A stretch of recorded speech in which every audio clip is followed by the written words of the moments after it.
Welcome, welcome, welcome to Vail, Colorado, the Burton U.S. Open Snowboarding Championship. We are about to get underway with men's halfpipe semifinals, and it is a perfect day, perfect conditions in Vail. I'm Jack Matrani, sitting alongside Snowboarder Magazine editor and snowboard expert, all-around great personality, Tom Monterosso. Tom, we saw the women take down this pipe this morning. How excited are you for what's to come next? The dudes, 30 of the best pipe riders in the world, sunny skies, zero wind, really, really warm out there in Vail, Colorado. This is going to be a show. This, to me, is going to be a final. Who are you looking forward to seeing? There's 30 of the best halfpipe riders in the world. The cutoff is down to 10. Who's your predictions? 3 names come to mind: Ayumu Hirano, Scotty James, Ben Ferguson.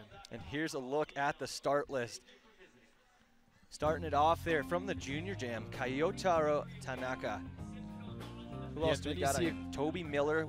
Right there, number 17, Gabe Ferguson, the younger brother of Ben Ferguson. Kent Callister, Derek Livingston, John Shearer, Ryan Wackendorfer. I mean, honestly, every single name that you're looking at right now in front of you has what it takes to make it into this top 10. So you're used to seeing a normal, easy-going semifinal. Those days are over. This is going to be throwing everything you have on the line to make it to the top 10.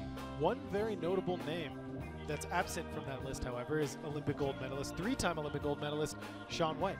What's going on with Shaun, Jack? Well, actually, I had an opportunity to catch up with Shaun White. We're going to send it down to myself. Jack, tell me a little bit about what's going on with Shaun White. Thank you, Jack. That is right. I actually am here sitting next to the 3-time Olympic gold medalist, Shaun White. Shaun, last year you won this event. What do you remember about last year? Last year was amazing. I remember showing up and the pipe was unbelievable, and it always delivers this sunny, conditions. It's so nice, yeah. It's the energy. Pipe softens up around second run. It's really good, and I got in there and just, I don't know, had at it. And then from that win, it just kind of kept going up and up and up all the way to Pyeongchang. Won a gold medal at Pyeongchang. How was that? I did. Man, unbelievable. I'm still kind of in the aftermath of the whole thing, the glow of it all. Just seeing my family there, some friends when I got home.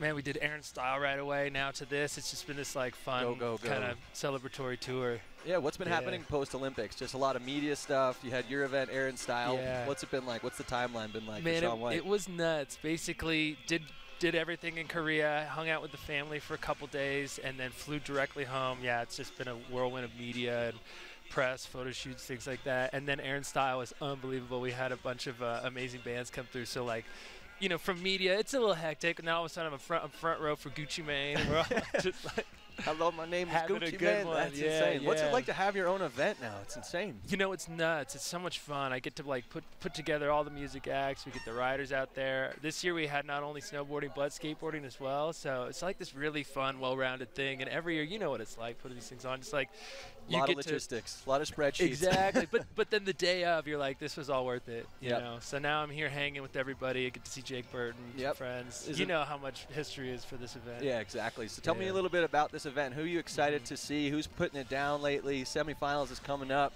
You nervous? You excited? You know what? I'm just here hanging and watching. I've been super tired from everything, so I'm here to support Toby Miller. He's my buddy, my boy. He's gonna hopefully do well. But we were up there kind of running over the runs for him, and I got really nervous because there's so many tricks. The level is just so high. Things to do, and I'm like, all right, well, you could try the 14, but I don't know, was 12 enough to get him in? And I don't want to be the guy to give him a safety run that doesn't, he doesn't make it. He's like, well, Shaun, you're supposed to know what you're talking about. So what is it going to take? I think they're cutting it down to 10. It sounds like it's going to take a finals run to make it through these days. It's going to, or it's going to be one of those situations where everybody's going for those heavy runs and you can kind of sneak in with something more simplistic. But honestly, the field's really good. I think you're going to need a big run. 32. Yeah. So is there any reason you're not competing? Are you still just a little jet lagged from Pyeongchang? Oh, my goodness. Or is it just been one crazy season for you? It's so funny. It's like, you're on the road and you got a mission in mind. You got to get something accomplished, and afterward, you know, you don't have time to get sick, so I've been like fighting this cold this whole time and just kind of like coming back from that. And every time I feel a little bit better, it's just like we have to do like a early morning media all the way through the day and then do all the talk shows at night, things like that. So it's been a wild one. Well, you've been doing such a great job at it. So now that you had a little bit of downtime. I might snake a little bit of the finals. A little poaching? Yeah. Oh, there we go. There we go. That looks like so much fun. I've always been good. competing. I've never had the chance to just snake it. Shaun White on the sidelines. That's going to be crazy. Yeah, it should be cool. My final question for you, what is next for Shaun White? Gosh, what's next? Well, I'm here having fun, doing this. Man, skateboarding is in the Olympics. Are you going?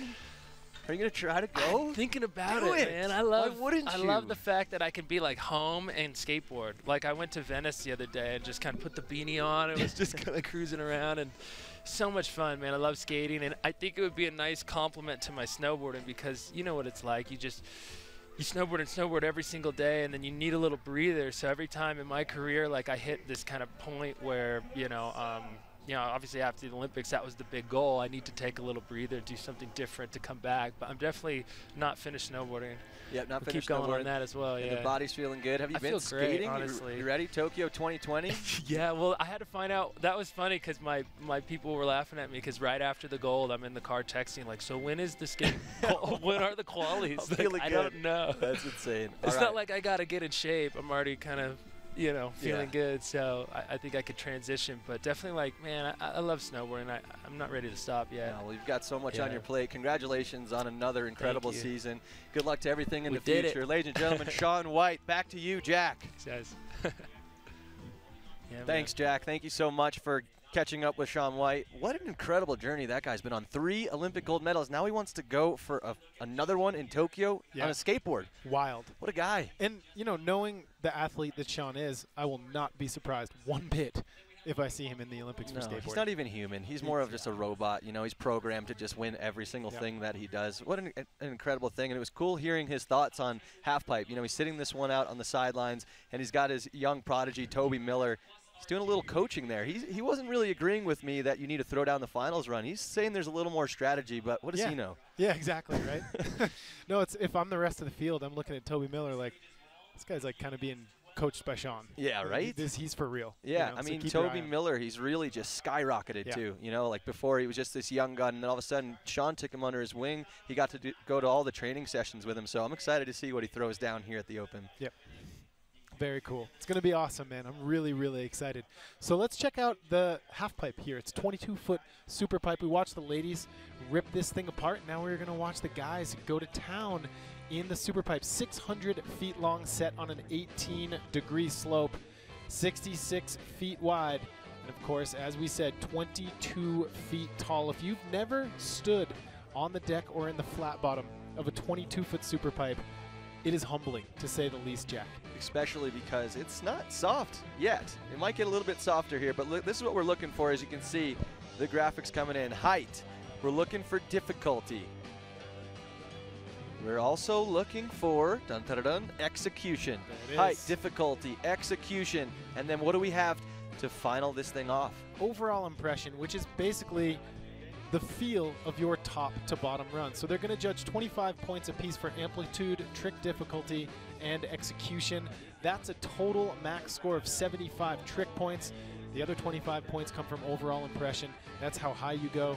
Difficulty and tricks, and it's also, you know, the overall feel of your run, how long you held your grabs, how long you held your speed in the flat bottom, no speed checking, going huge. So we are going to have 30 riders. It's going to be 2 runs, best run counts. 10 riders, 3 runs, best run wins is actually for the final. But for the semifinals, they're going to get 2 runs apiece. So really, it puts your feet to the fire if you're one of these riders and you don't put down a good first run. 10. Yeah, you know, and we're coming off of an Olympic year too, which every 4 years the riding level just keeps going higher and higher and higher. And we saw in Pyeongchang some of the most insane half-pipe riding we've ever seen. And so it's only going to get crazier here at the U.S. Open. It's the most prestigious event, the longest lasting. This is the 36th annual. Perfect day, perfect conditions. There's no holding back. It's the most prestigious event in snowboarding. You know, the Olympics is this huge mainstream extravaganza, gives snowboarding and snowboarders a lot of exposure. But if you're a tried and true blue-blooded snowboarder, you want a U.S. Open title under your belt. There's no question about that. We're about to get underway. Nerves are starting to build as you see the Run 1 graphic pop up. Who do we got dropping in first, Tom? This kid right here is 13 years old from Yokohama, Japan. His name is Kiyotaro Tanaka. He qualified up from the Junior Jam in the ladies field. They took the winner of the Junior Jam and put her in the semifinals. For the men's field, I don't know, maybe they took the top two because they both were like, these guys are fully worthy of riding in the semifinals. So the first two riders you're going to see are the qualifiers, the top two finishers from the Junior Jam. So 13 years old. Don't be confused by the number on his bib. 29 here, actually 13 years old, dropping in for his semifinals debut at the Burton US Open, kicking it off with a huge, super stylish backside Indy right there. Do a perfect frontside 9. In the backside five, he could not quite put it down. I don't know, maybe the nerves are getting to him. This is a big show for a little guy. That's what's so cool about the Open, though. It's safe to say this is the biggest platform that Kayotaro has ever competed on. You know, he's competing with his idols, so that means he wants to prove himself. He's got that young gun energy, and look at that beautiful first hit. So much style. It's nice to see the next generation really carrying the style through. So definitely got to shake off the nerves, little man, and get back up there for run number 2. Yeah, and to mention it again, these Japanese riders, these kids are unbelievable. There's so many good snowboarders coming out of that country. All right, so he's going to throw that one out. He's going to get a second run, though. See if Kiyotaro, at 13 years old, can qualify for the finals. He would surely be one of the youngest riders in U.S. Open history to make a halfpipe final. Let's see his run 1 score coming in, 21.8. I mean, he is. Do you think your that's going to be enough to stay in first? Ladies and gentlemen, you have a new first place. Your new leader. As we go back up to the top, the young gun, Valentino, 12 years old. I'm really excited that they let 2 riders in from the Junior Jam. I always love to see the really young guns, you know, at their first debut at the US Open in the semifinals. Valentino guaranteed will be doing this for the next 15 years. Yeah, this kid is such a cool kid. I'm really familiar with his riding. The magazine I work for, Snowboarder Magazine, puts on an event every year called The Launch. And it's basically we build a huge terrain park and just have a big photo and video shoot for kids, you know, rippers under the age of 21 years old. And Valentino has been invited the last couple of years. He won the Supercharger Award one year at The Launch. And his dad, Rick, is always with him. And he's such a funny dude. He's just such a little cool ball of energy. Such a cool family. Oh! Coming out of Australia, this kid is the real deal. Valentino Guselli starting things off with a frontside 5. There's a huge frontside 720 right there into the cab 720. And you would never know that this kid is 12 years old. Frontside 900 into the McTwist chicken wing. Valentino. The last time I saw this kid ride, he was probably 6 years old and he could barely air out of the half pipe. Wow. So cool to see as he gets older. The style, he's killing it. We were sitting there at the launch one year and there was a really big jump and no one had hit it yet. And we see Valentino standing at the top of the jump at 12 years old. And we're like, is Valentino going to hit this jump right now? And then my boss, Pat Bridges, the creative director of Snowboarder Magazine, he goes, Valentino beating his chest right now? He's just standing there pounding on his chest to get himself amped up. And sure enough, he opened the session. He hit the jump, cleared it, made it fine, and then a session ensued. He's a cool kid. Really back in the style, too, and throwing that chicken wing McTwist. Shout out to Kazu, Terrier, Nicholas Mueller, Danny Davis. That trick is just one for the eyes. Yeah, that's one of those things that's earned, not learned. You know what I'm saying? It's one of those tricks that you just have to do over and over and over. And do it right, you have to do it perfect. Valentino did it perfect right there. So 33 for his trick score. And that flow score is going to be a 12. So a 45 even. I'll get Valentino up into first place for now, bumping his Junior Jam cohort, Kiyotaro Tanaka, down to second. So dropping in next, we're going to have another Junior Jam competitor. He was the winner of the Junior Jam, 14 years old. His name is Jake Cantor. His first Junior Jam win just 2 days ago, and now here he is in the halfpipe semifinals at the US Open. You kind of see the flags in the background starting to flap. The bibs are flapping, so the wind's starting to pick up a little bit. Hopefully it doesn't affect the riding too much, especially for the young guns. It's always harder being a little lighter with the wind, but hopefully doesn't mess them up. But as you can see there, definitely flapping a little bit, which is why you got to spin through it as he's doing right now. Oh, and unfortunately gets a little front foot heavy and not able to get that back 5 around. He just landed a little bit in the back seat there. Jake Cantor is going to throw this run away, head back up, and in about 45 minutes to an hour, he will take his second run. Those were your top 3 qualifiers from the Junior Jam. Right now, out of the 3 of them, I got to say Valentino put down the best run, but they're going to be granted a second and final run to try to make it up into that top 10, which is such a harsh cut. Literally 2/3 of this field will not make it to the big show on Saturday. Speaking of big show, there's a big show going on social media right now. Hashtag Burton US Open. Why don't you click over to @Burton Snowboards on Instagram. Check out the second to last photo that they posted. There's a method there. We've got the conversation going. I'm actually going to start shouting some people out. @Spitzer Photo, when is your tiny person going to make an announcer couch cameo? We'll try to get her in here. Yeah. What's up, Randy? How you doing, buddy? Tibor Monteroso recently just joined the Dad Club. It's a little cute little babies here, so maybe we'll have a little guest announcer here, a little interview maybe. She's actually up at the pipe right now with Mom. She was just a Junior Jam, right? Yeah. Competing. That's right, there it is. Hashtag Burton US Open. @Devin97, what's the coolest trick you've ever seen done in the half pipe? Danny Davis switch method. Yep. Honestly, I really think it is. At the US Open, without a doubt. Coolest thing I've ever seen in person.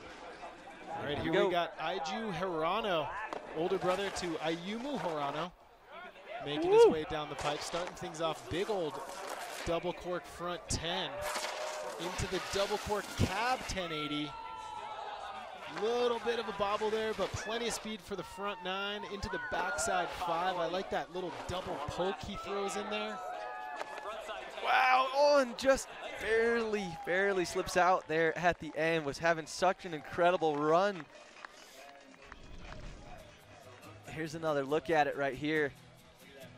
Yeah, and kind of in the middle of that run there, he had a little bit of a hang up upon re-entry on one of those double corks. Landed that one very clean.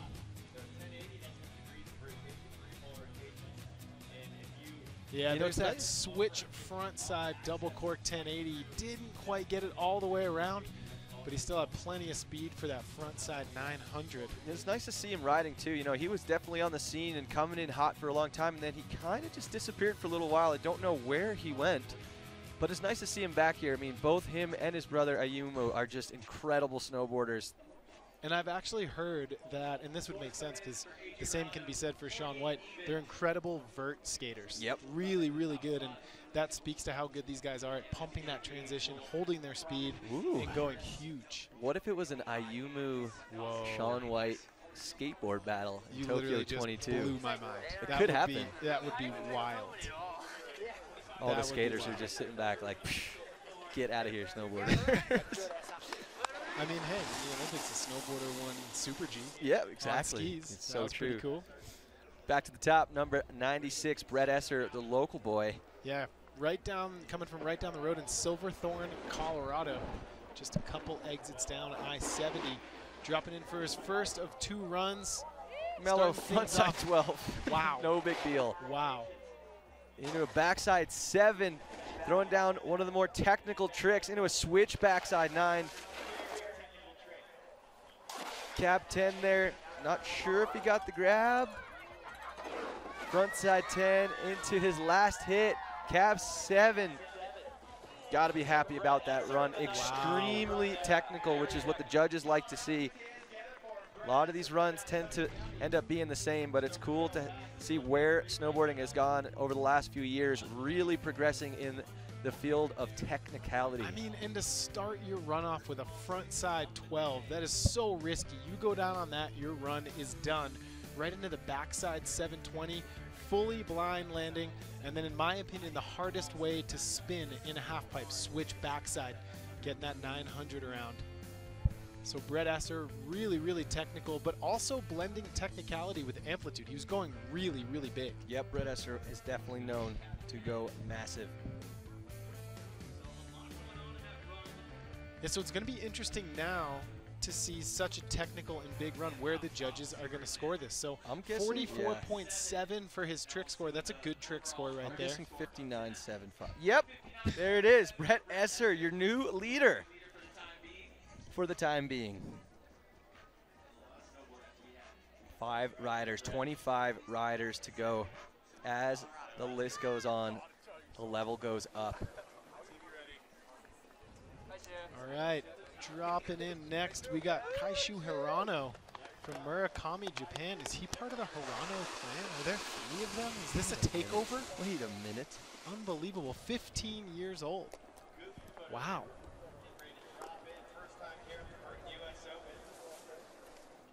All right, he is a goofy footer. He looks like Ayumu. He does. So what if Ayumu found a loophole where he can compete as 2 different people? Double his Oh my chances god, of he winning. rides like Ayumu too, going huge off that first hit. A huge frontside 1080 at the young age of 15. Are you kidding me?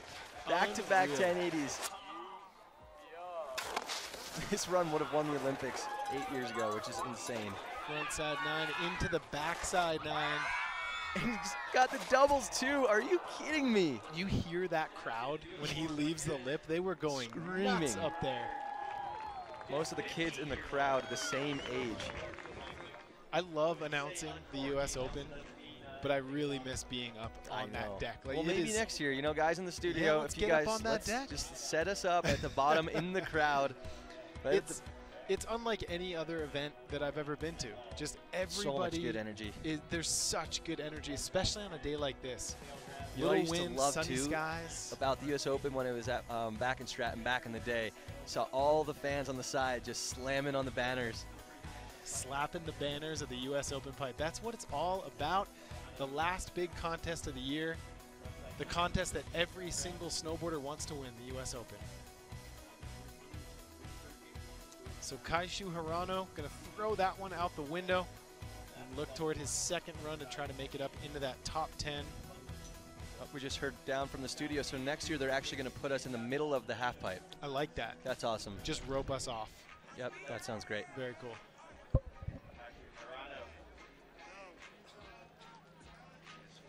All right, and we are going to head back up to the top.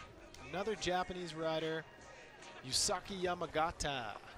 He's going to be dropping into the half pipe here. He is a regular footer, bib number 93. 22 years old from Ibaraki, Japan. Just so many incredibly talented Japanese snowboarders here at the Open in the men's and the women's field, both for half pipe and slopestyle.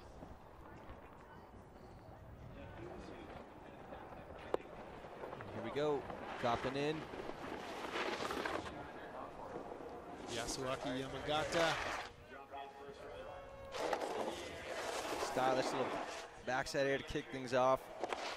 Front 10 landed a little bit low. He's gonna have to try to make up for that. He makes his way down the gigantic behemoth super pipe. Cab 7 into the front side 900, then the backside 5. I like his amplitude, and he saves the best for last. Front double side 10 truck double driver. core 10. Wow. It's the last hit of a good pipe run is always kind of a coin flip. They start running out of pipe and you're like, oh, are they going to get greedy? Are they going to run out of half pipe wall? But I think he made the right choice. There's so many times you see a rider put a good run together and they eye up that last wall, run out of pipe, and just explode and their run's over. But that one worked out for the youngster from Japan.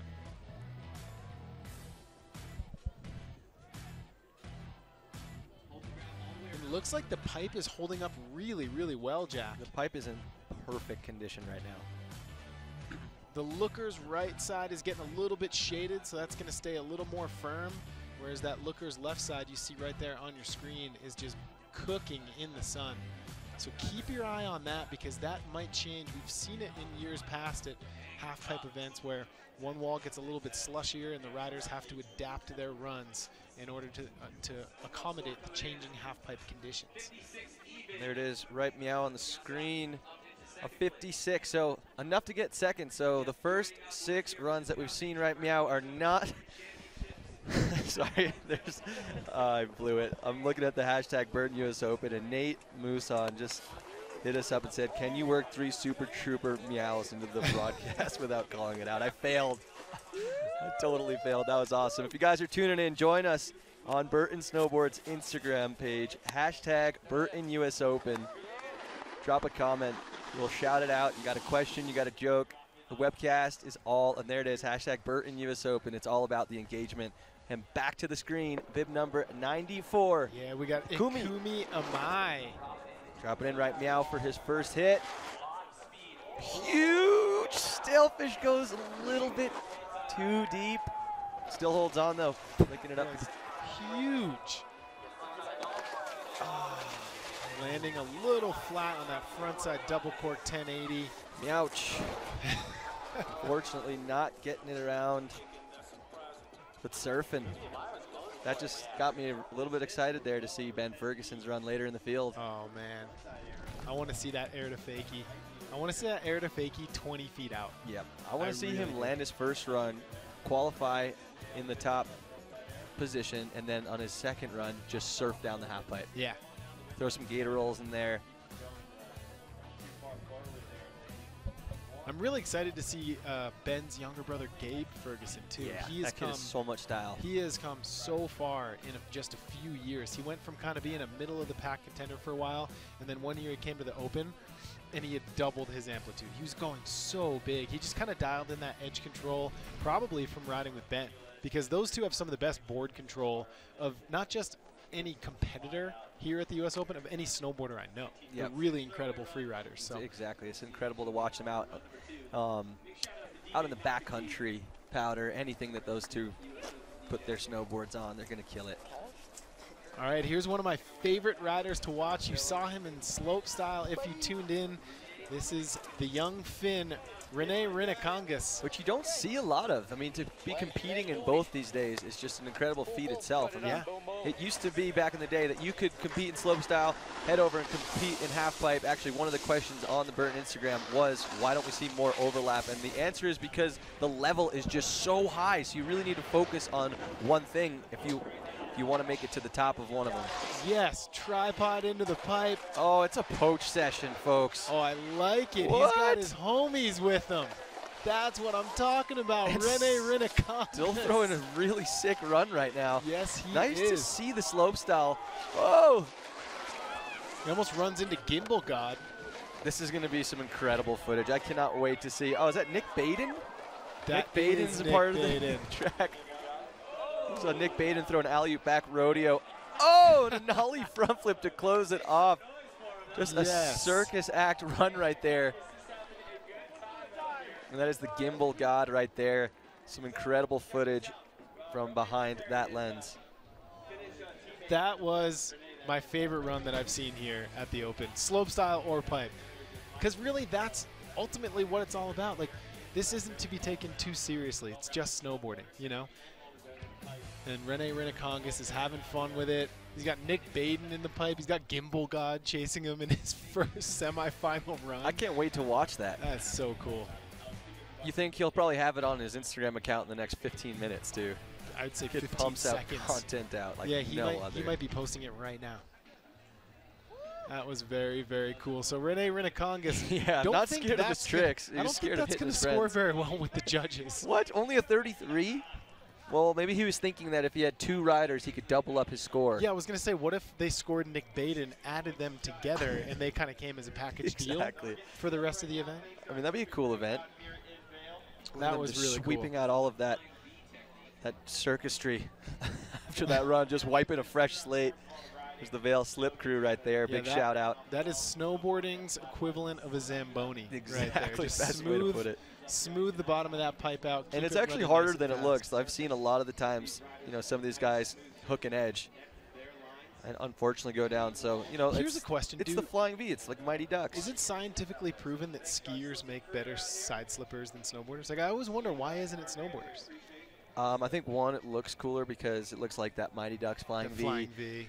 And then I think it's just, yeah, they have longer, you know, what's it called? Just longer skis. That is true. And they've got more edges. Yep. Skis have 4 edges. Snowboards have 2. And I guess all the snowboarders up there are kind of busy competing too. Yeah. Leave it for the skiers. No disrespect. Rakai Tate.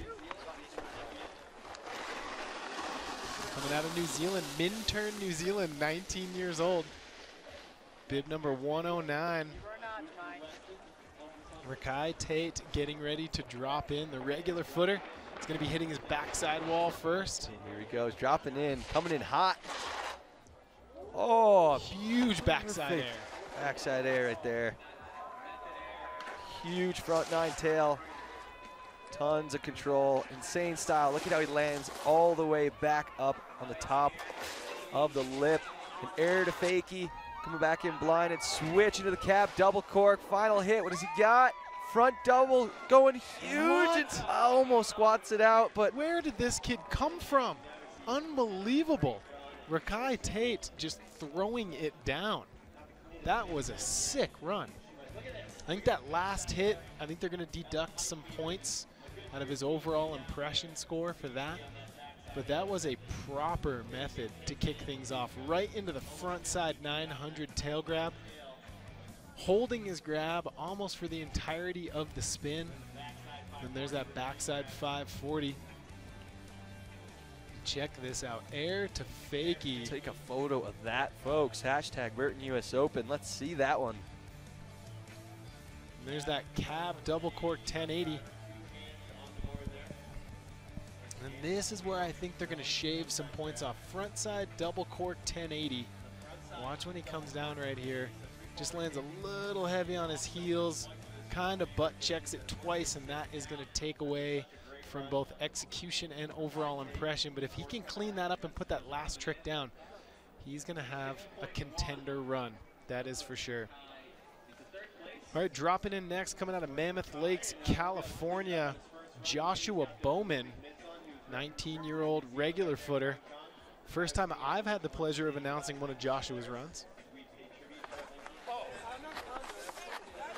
Mammoth Lakes, just the mecca of freestyle snowboarding. Yeah. That place has spit out so many insanely good snowboarders. It started in the early 2000s with the migration of that kind of New Jersey East Grenade Coast crew. grenade crew. Yeah, totally.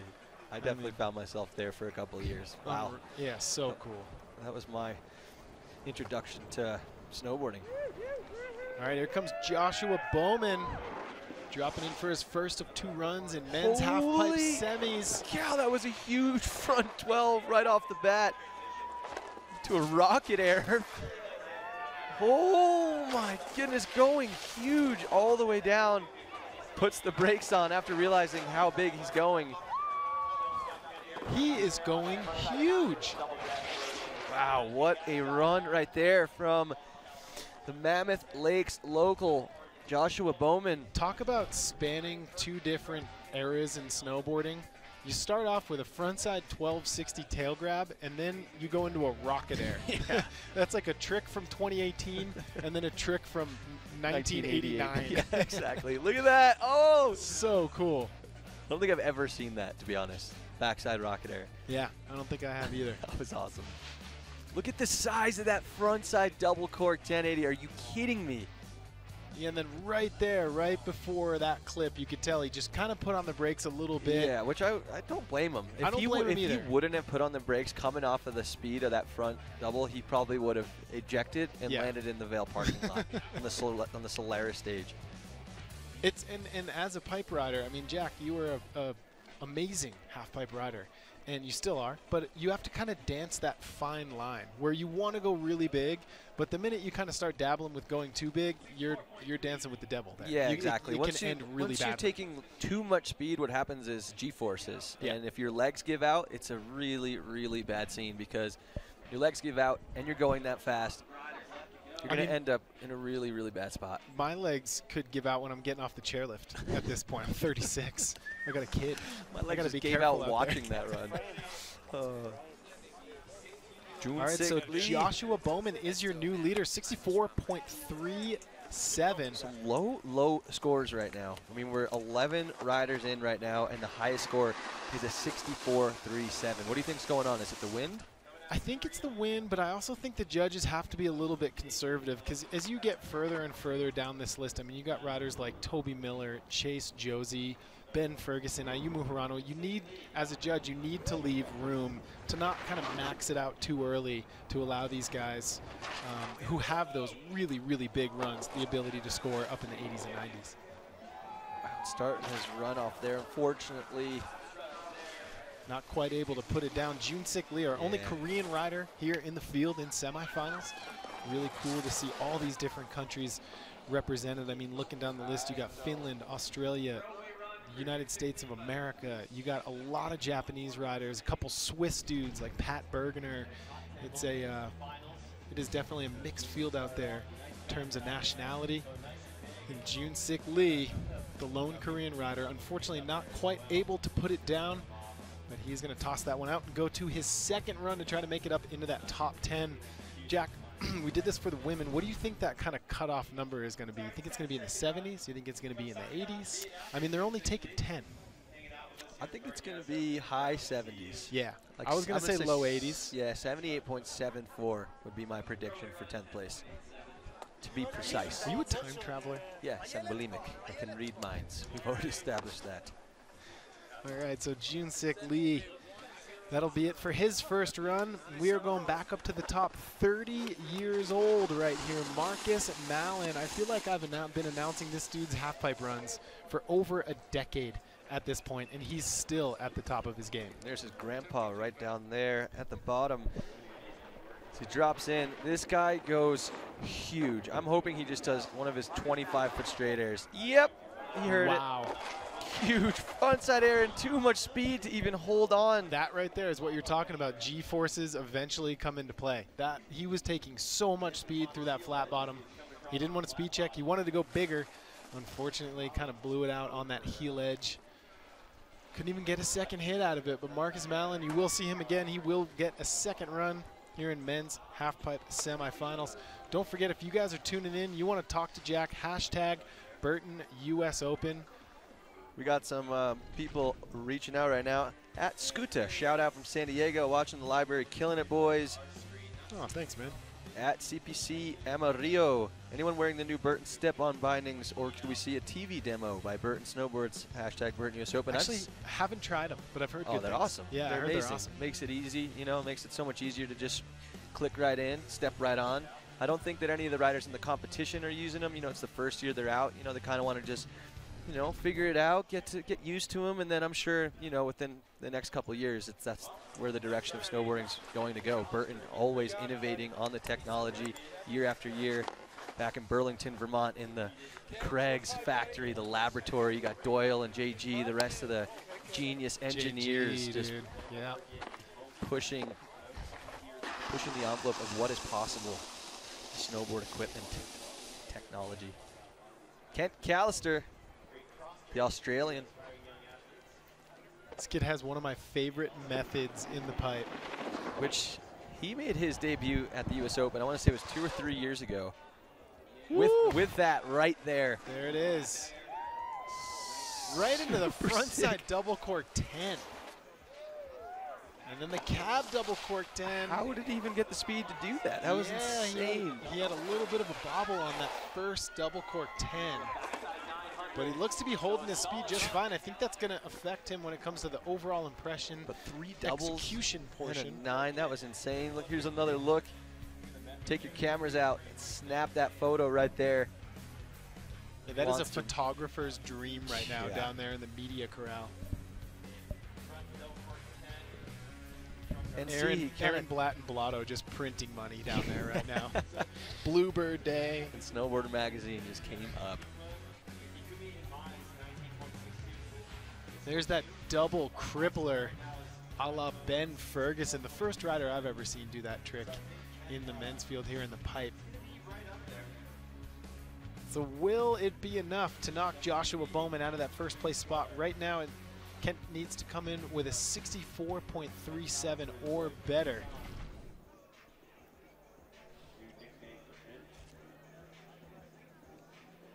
Kent representing Australia in the 2018 Winter Games in Pyeongchang, South Korea. Let's see what this score is going to be. I don't think it's going to be enough, unfortunately, with that first run. Little butt check there, 47.2. Wow. Joshua Bowman still in the lead, and rightly so. He was going bigger than any of the dudes we've seen Totally. so far today. That run was insane. That front double might have been the biggest front double I've seen in a long time, almost 20 feet out. And will it be the Cinderella story for Joshua Bowman? Every year there's one or two guys that are kind of unknown that sneak their way into the finals, and then boom, launch pad. Like yesterday in the men's slopestyle semifinals, Yeah. Kokomo, 13 years old, Yep. qualifies. And Amongst the best. Fridge off, And Frijov, unreal. the man with the backpack, makes it through. Right there you're looking at Chase Blackwell dropping into the pipe. We're just about halfway through run 1 of 2 in the men's half-pipe semifinals here at the Burton U.S. Open Snowboarding Championships. We are live from Vail, Colorado, and it is prime. Holy! What? You have got to be kidding me. That was the biggest backside 540 I've ever seen in half-pipe history. Can we please get a replay on that? Honestly, my jaw just dropped that entire trick. That was ridiculous. You got to be he's just going kidding me with that backside huge. 5. I don't think I've ever seen a backside 5 that big. I can't wait to see this replay, Tom. Usually you see straight airs that big, up near that 20-foot mark when you're talking about Ben Ferd, Danny Davis, Sean White. But a backside 5 that big, pushing that 20-foot envelope, unreal. And unfortunately, just kind of clips the deck. You know what, though? That could have been a lot worse. That could have been so much worse, but look at the size. I can't wait to see run number 2 from Chase Blackwell, the local Just send boy. him again. Yeah, get him back up there. Rebate right now. Give him 100. That was unbelievable. Chase 22.8. Blackwell. Not even phased. So now we are officially halfway through our field. Run number 1, the men's half-pipe semifinals. The sun is still shining, and here is a look at our current standings. Joshua Bowman holding it down with that 64.37. The local boy Brett Esser right behind him, 59.75. So none of these scores, I'm going to go ahead and say I don't think that they're going to be in the top 10. What do you think, Tom?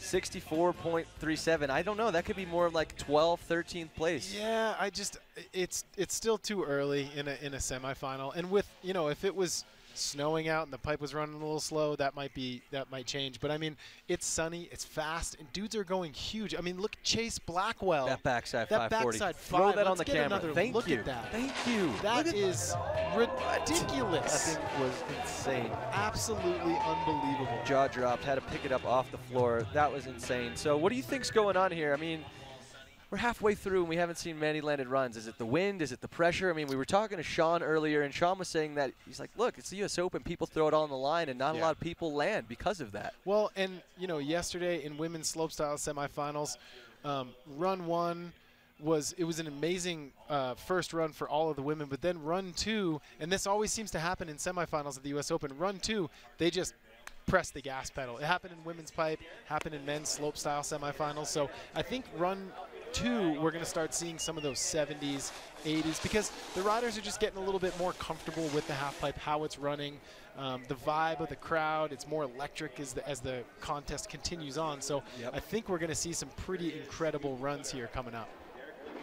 100%. All right, Derek dropping Livingston in now. We got Derek Livingston kicking things off with a big old backside air right there into the frontside double cork 1080.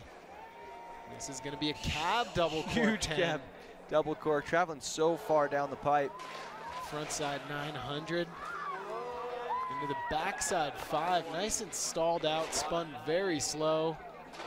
There we There's go, the solid run. 10. So I think that's what's going to start to happen, you know, and now we're kind of getting more into the meat of the lineup. Some of the more heavy hitters are coming up, the Ayumu Hiranos, the Scotty Jameses, the Gabe Ferguson. So once that level starts getting pushed, the contest progresses so fast, and before you know it, you know, unfortunately for Josh Bowman, he's sitting on a 64.37.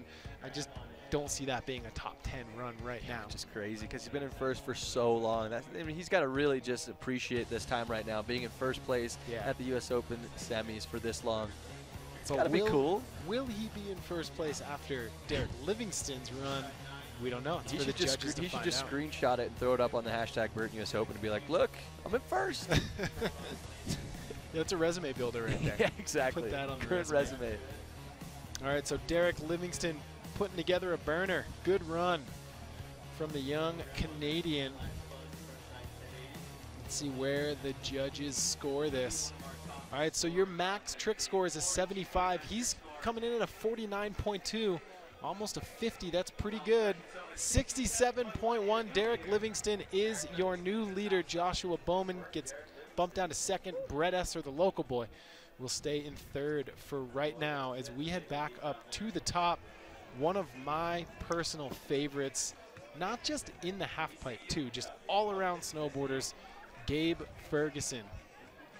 This kid is awesome. I'm hoping that Derek Livingston just set a trend right there for a bunch of awesome runs to come. I think that's what happened. That might be one of the watershed moments. Someone had to do it. All right, so Gabe Ferguson getting ready to drop in. Crank down those binding straps. Ollie, the sign.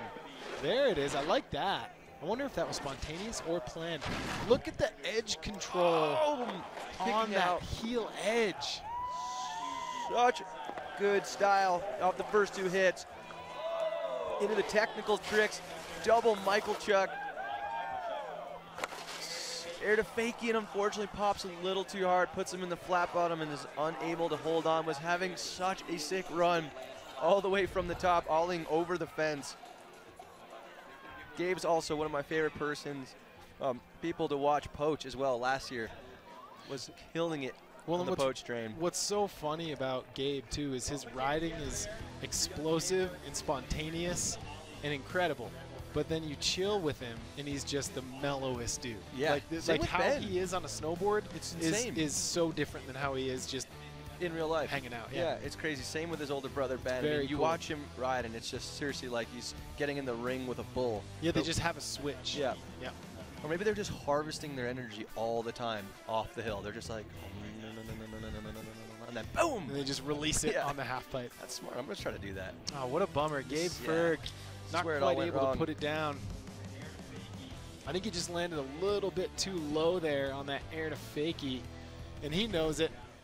That's all right. We're going to see him again before the end of this broadcast. Gabe Ferguson is going to stay in 11th. We are getting ready for another Japanese rider, Iko Anai, coming out of Moriguchi, Japan, 20 years old, regular footer, dropping in for run one here in men's halfpipe semifinals. I just love these Japanese rider style, man. They're just, you know, all the way back, going back into the old days with Kazu, really just setting the Japanese style trend. And really just been carrying through with Ayumu and all these Japanese riders. They just throw down. Yeah, when suck up into a little ball. You know, when Kazu first hit the scene, it was like 2002. He was like 14 or 15 years old. He made finals. He got second place at that age. I mean, he just kind of became a legend that day. Yep, and I can see that being not just a watershed moment in U.S. Open history, but also for younger Japanese riders, all of a sudden being like, whoa, if I go to the U.S. Open and I do well, I can make it. You know, it's a platform for professional snowboarders. So many amazing snowboarders have come through the U.S. Open and still compete in it to this day. And I think that's why you're seeing so many countries represented here on the start sheet. Kind of trying to think if there's any snowboarder that didn't come up through the U.S. Open. Yeah. I don't think so. I mean, you even look at someone like Pat Moore, right? Backcountry filmer, filmed for the Vans movie, multi-time top 10 rider of the year. He won the Junior Jam. You know? What was that, 15 years ago? Jake Blauvelt, same thing. Jake Blauvelt. Snowmobile, heli access snowboarding, one of the best powder riders on earth. He won U.S. Open slopestyle. So much history here, Yeah. folks. Very cool. All right, so here we go. 18 years old from Carlsbad, California. You saw Shaun White talking about this kid, saying he is the next big thing. That's a heavy claim coming from Shaun White. This is Toby Miller.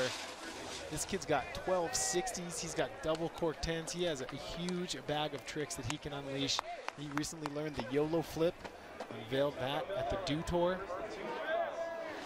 Here comes he's Toby going Miller. really, really fast. Holy moly, humongous frontside 10 double. Wow. Linking it with the cab 10 double. Frontside 9 going 50 feet down the pipe. Stylish backside 5, last hit. And the front double 14 does not hold back, does not listen to Shaun. Throws it all on the line on that last hit. But you know what? That was the right call. Almost had That's it, what yeah. he needed to do, I because couldn't if agree Toby more. had put that down, that's your new leader. Exactly. So if he can put that down, I truly think that is a top 10 run. That was the most high-flying, spectacular run that we've seen today. And you can tell that Toby's been riding with Shaun. You can tell. Just he's going so much bigger. He's traveling so much further down the pipe. He's really, really improved in the last 2 seasons. And I think both of them really like pushing each other in Yeah. different ways. You know, the young gun probably pushing Shaun with his young, just spontaneous energy and always being down to get in the pipe and try new tricks and have fun. And I'm sure Shaun thrived off of that, while Toby just thrived off of the level of riding that Shaun has achieved. Frontside double cork 14. Unfortunately, Toby cannot swing that thing all the way around. He's going to have to throw that run out. So Toby's score coming in 53.2. Right now, that'll be good for 5th place. We are going to get ready for Ryo Iono, 27 years old. He's won the X Games gold in the half pipe before. He's been doing this for a very long time. From Maruyamashi, Japan. And this guy goes so big. There is Ryo Iono.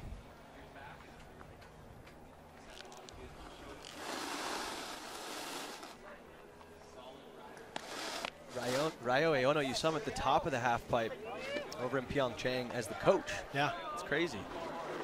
Yeah, he's ridden in many U.S. Opens. God, starting What? it off with a perfect flat frontside 1440. Are you kidding me? Into a cab 10. This is the Japanese What? half pipe team's coach. Are you kidding me right now? Wow. I thought he was done. He was like, you know what? I'm done, but if it's the U.S. Open, I'm down to come back and show you guys. Dust off the old boots. What? And a cab 12 to what a run. Are you kidding me? Ryo That Iono was insane. spinning like a top the whole way down. I'm sure the entire Japanese team right now just gained so much respect for their coach. They're just sitting there at the top, just like, Yeah. still got it. Still got it. He's Yeah. still in it. Now we'll listen to you. There's that cab 1080 right there. That's insane, you know, to just take a back seat and start coaching and then to still have it like this. Are you kidding? That run was insane. Cap 12 at the end. Big old backside 5. Yeah, one of Ryo's trademark traits is he travels so far down the pipe. Check out this frontside 1080 tail grab. And then here it is, the cab 1260. Not the cleanest landing here. Didn't get the grab, so that's going to hurt him. Unfortunately, I don't know if that's going to be enough to advance him to the finals in the long term. But for right now, he will take it 57.2. That'll be good for 4th place for Ryo Iono. So now we are getting into some heavy hitters. This kid right here, Jan Scherer, the young Swiss phenom, riding for Nitro, getting ready to drop into the pipe. You saw him in Pyeongchang in South Korea. Here he is in Vail, Colorado, at every snowboarder's favorite event, the U.S. Open. And this really is the big show, Jack. This is the big half show. pipe. I mean, this slope style is huge, but it was later added to the U.S. Open. From day one, this contest has been about half-pipe snowboarding, and really is the culmination of an incredible contest season, and it just draws the best riders in the world. Jan Scherer wants to get up into that top 10 so he can ride on Saturday. Are you kidding me? Frontside double cork 1080. Huge gap 10. Super sick style on that frontside 9, poking out that melon. A huge backside 9, a trick that is hard to go that big on. Having an insane run right there. Wow. Look out, Derek Livingston. We might have just seen Jan take over the leaderboard. What a run. Going huge. Yeah, what a way to start a run. A double overhead, double cork 10 from Jan Scherer. And there's something to be said, too, with throwing a really hard trick as the first trick in your pipe run. When you land that clean and you're riding through the flat bottom, your confidence just doubled. You're going to go bigger, you're going to go faster, and it kind of just unlocks the entire run for the guy. And he's like, okay, now it's game on. Let's send. Big Look old at the size of that backside 9. insane. 15 plus feet out, down toward the bottom of the pipe. And then he caps off a remarkable run with this front side 1080 tail grab. Holding that grab for a nice long time. I think the judges are going to reward him handsomely for this as we wait for Jan Scherer's score to come in. Coached by legendary pipe rider Giacomo Crotter. The Italian stallion. The Italian stallion competed in the 2000 Salt Lake Olympics representing Italy. Judges are taking a minute to deliberate, which makes me think this is going to be a pretty big score here for Jan Scherer. Are you looking at your new leader? We will find out right now. 53 for a trick score, and that does it. 71. Jan Scherer is your new leader, bumping Derek Livingston and Joshua Bowman down a notch. So 71. Welcome to the 70s club. Is the new bar. 21 riders in, our first rider to earn a 71.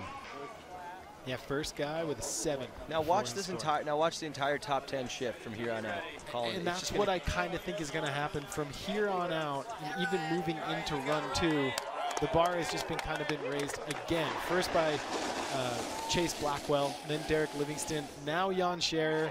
Here you're looking at Ryan Walkendorfer up at the top of the pipe, getting ready to drop in. Can he build on this momentum here in run 1 of men's half-pipe semifinals at the U.S. Open? I'm going to switch for a huge cap double. Flipping fast there. Looks like he was almost going for triple. Oh, the front double. Unfortunately sits it down. An easy trick for Ryan, just unfortunately sneaking away from him.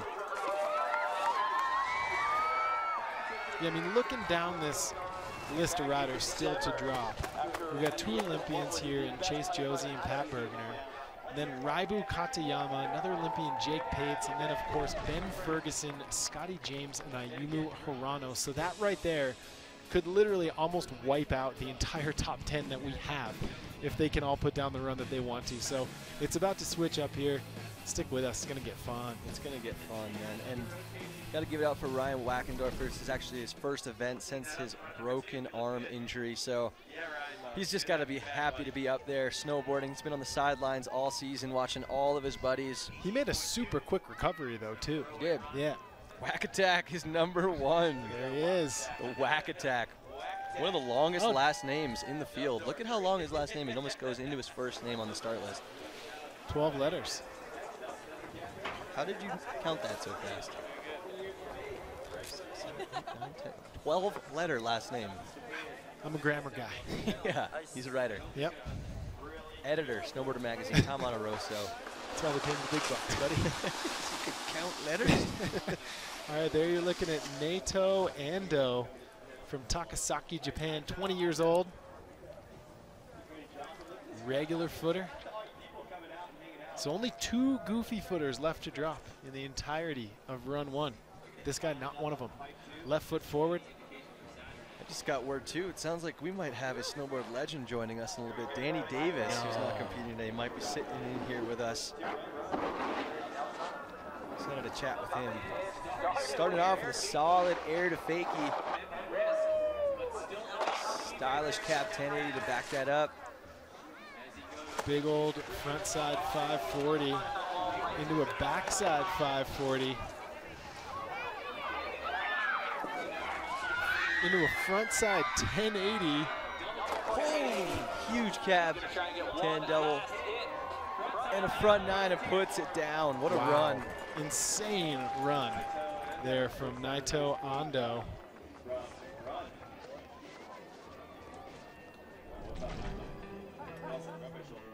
Look at that air to fakie, grabbing Melon, heel edge with his leading hand. Respectable way to start your run. Coming back into the pipe all the way blind. One of the more stylish tricks you can do, that air to fakie. And then, you know, he started his run just kind of cruising, a little mellow, really style-based, and then he just went and dropped some hammers here, bumping up his technical score with tricks like this right here. Sorry, the next trick, sorry. Frontside 10 tail, puts it down clean. Yeah, it's funny to think that the frontside 10 tail isn't even really like a staple trick in snowboarding anymore. Now it's like a double cork Used to 1080. win the Olympics, yeah, now it's like a setup trick. It's insane. So the question is, will that be enough to get up into the top 10? Right now, Aiju Hirano currently sitting on a first run score of 48 in 10th place. That will not be enough for Naito Ando. I'm sorry, it will. 62.3. I was looking at his trick score, so he's going to bump up into 4th place right now as we get ready for Chase Josie. Now, Chase is one of those riders that has literally a double cork on every single hit of his run if he wants it. One of the hardest tricks you can do in a half pipe is switch double Michael Chuck. It's one of the coolest things to see. Chase linking up the switch double crippler into the switch double Michael Chuck, cab 10 double, front 10 double. I mean, I get so dizzy, Tom. I would too. That's a lot of flips and spins. I get dizzy if I stand up too fast, let alone double cork 6 times in a 22-foot super pipe. Well, let's see if he's going to be doubling down the entire pipe or if he's going to hold back a little bit with what he's been watching. There's been, oh, see, there you go, taking a little page out of Gabe Ferguson's book, one of his best friends. Gabe's a trendsetter. There we go, starting off. Frontside double cork 10. Nice and technical switch crippler into a switch method. One of the most technical riders, just as good as he is switch as he is regular. And holds on to that cab 10 double to the front side 9. Into the double Michael Chuck, Chase Josie. What a run right there. That run literally had it all. From a switch method to a double Michael Chuck. That was like the perfect US Open run right there. So much style, so much creativity, and so insanely technical. So there's that frontside double cork 1080, grabbing Stalefish. Heel edge with your trailing hand. Into the switch crippler. This is the moneymaker right here for me. Switch method. That was proper. Always appreciated. Switch method into a switch frontside double cork 10 truck driver. And then look at this one. Look where he grabs. How does he manage to get his hand in between his legs on a frontside 9? I mean, he must do some yoga. I don't even think I could do that on a straight air. That was an insanely challenging, difficult grab right there on that frontside 9. Let's see what the judges have to say about Whoa, that. this is going to be huge. Massive, massive trick score. This might break into the 80s. And it does, 81.7. Chase Josie definitely just secures himself a spot into the top 10 on Saturday. Absolutely deserving of that 81.7. That run literally had it all. It was almost the perfect semifinal half pipe run for him to put down. It even had a sign ollie. Yep. Which right there, that's an age-old tradition in resort riding. If you're a snowboarder and you have an ollie to slow sign, or like me, caught your nose and violently ragdolled while trying to ollie a slow sign, try that. Give it a try. I will say the ski patrol really has picked up on people olling over the slow sign. Yeah, they don't like it. They don't like it. They don't really like that. But, you know, inside the gates, it's all good. Yeah. All right, so here we got Pat Bergner coming out of Switzerland. Amazing snowboarder and Musician. very talented musician. Yeah. Let's See if he can get up into that top 10. This is his first run. Holy Amplitude going huge on that front 10 double. Like he was 20 feet out. And only going bigger. Frontside 9 there. Hit it to a sick backside 3 nose. So much style. Pulls it off perfectly. Switch backside 9. Insanely technical. And then a cab 7. So a nice and smooth, gigantic and technical run from Pat Bergener. That is how you start off the U.S. Open competition. Yeah, that run was insane. Again, much like Chase Josie's, it had it all. From a backside 3 answers back to a double cork. So I think Pat Bergener maybe took a look at Chase Josie's score and said, all right, I know how the judges are scoring this.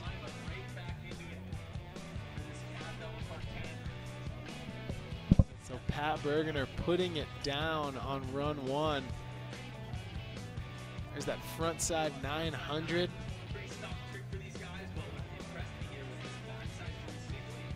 Yeah, that backside 360 nose grab.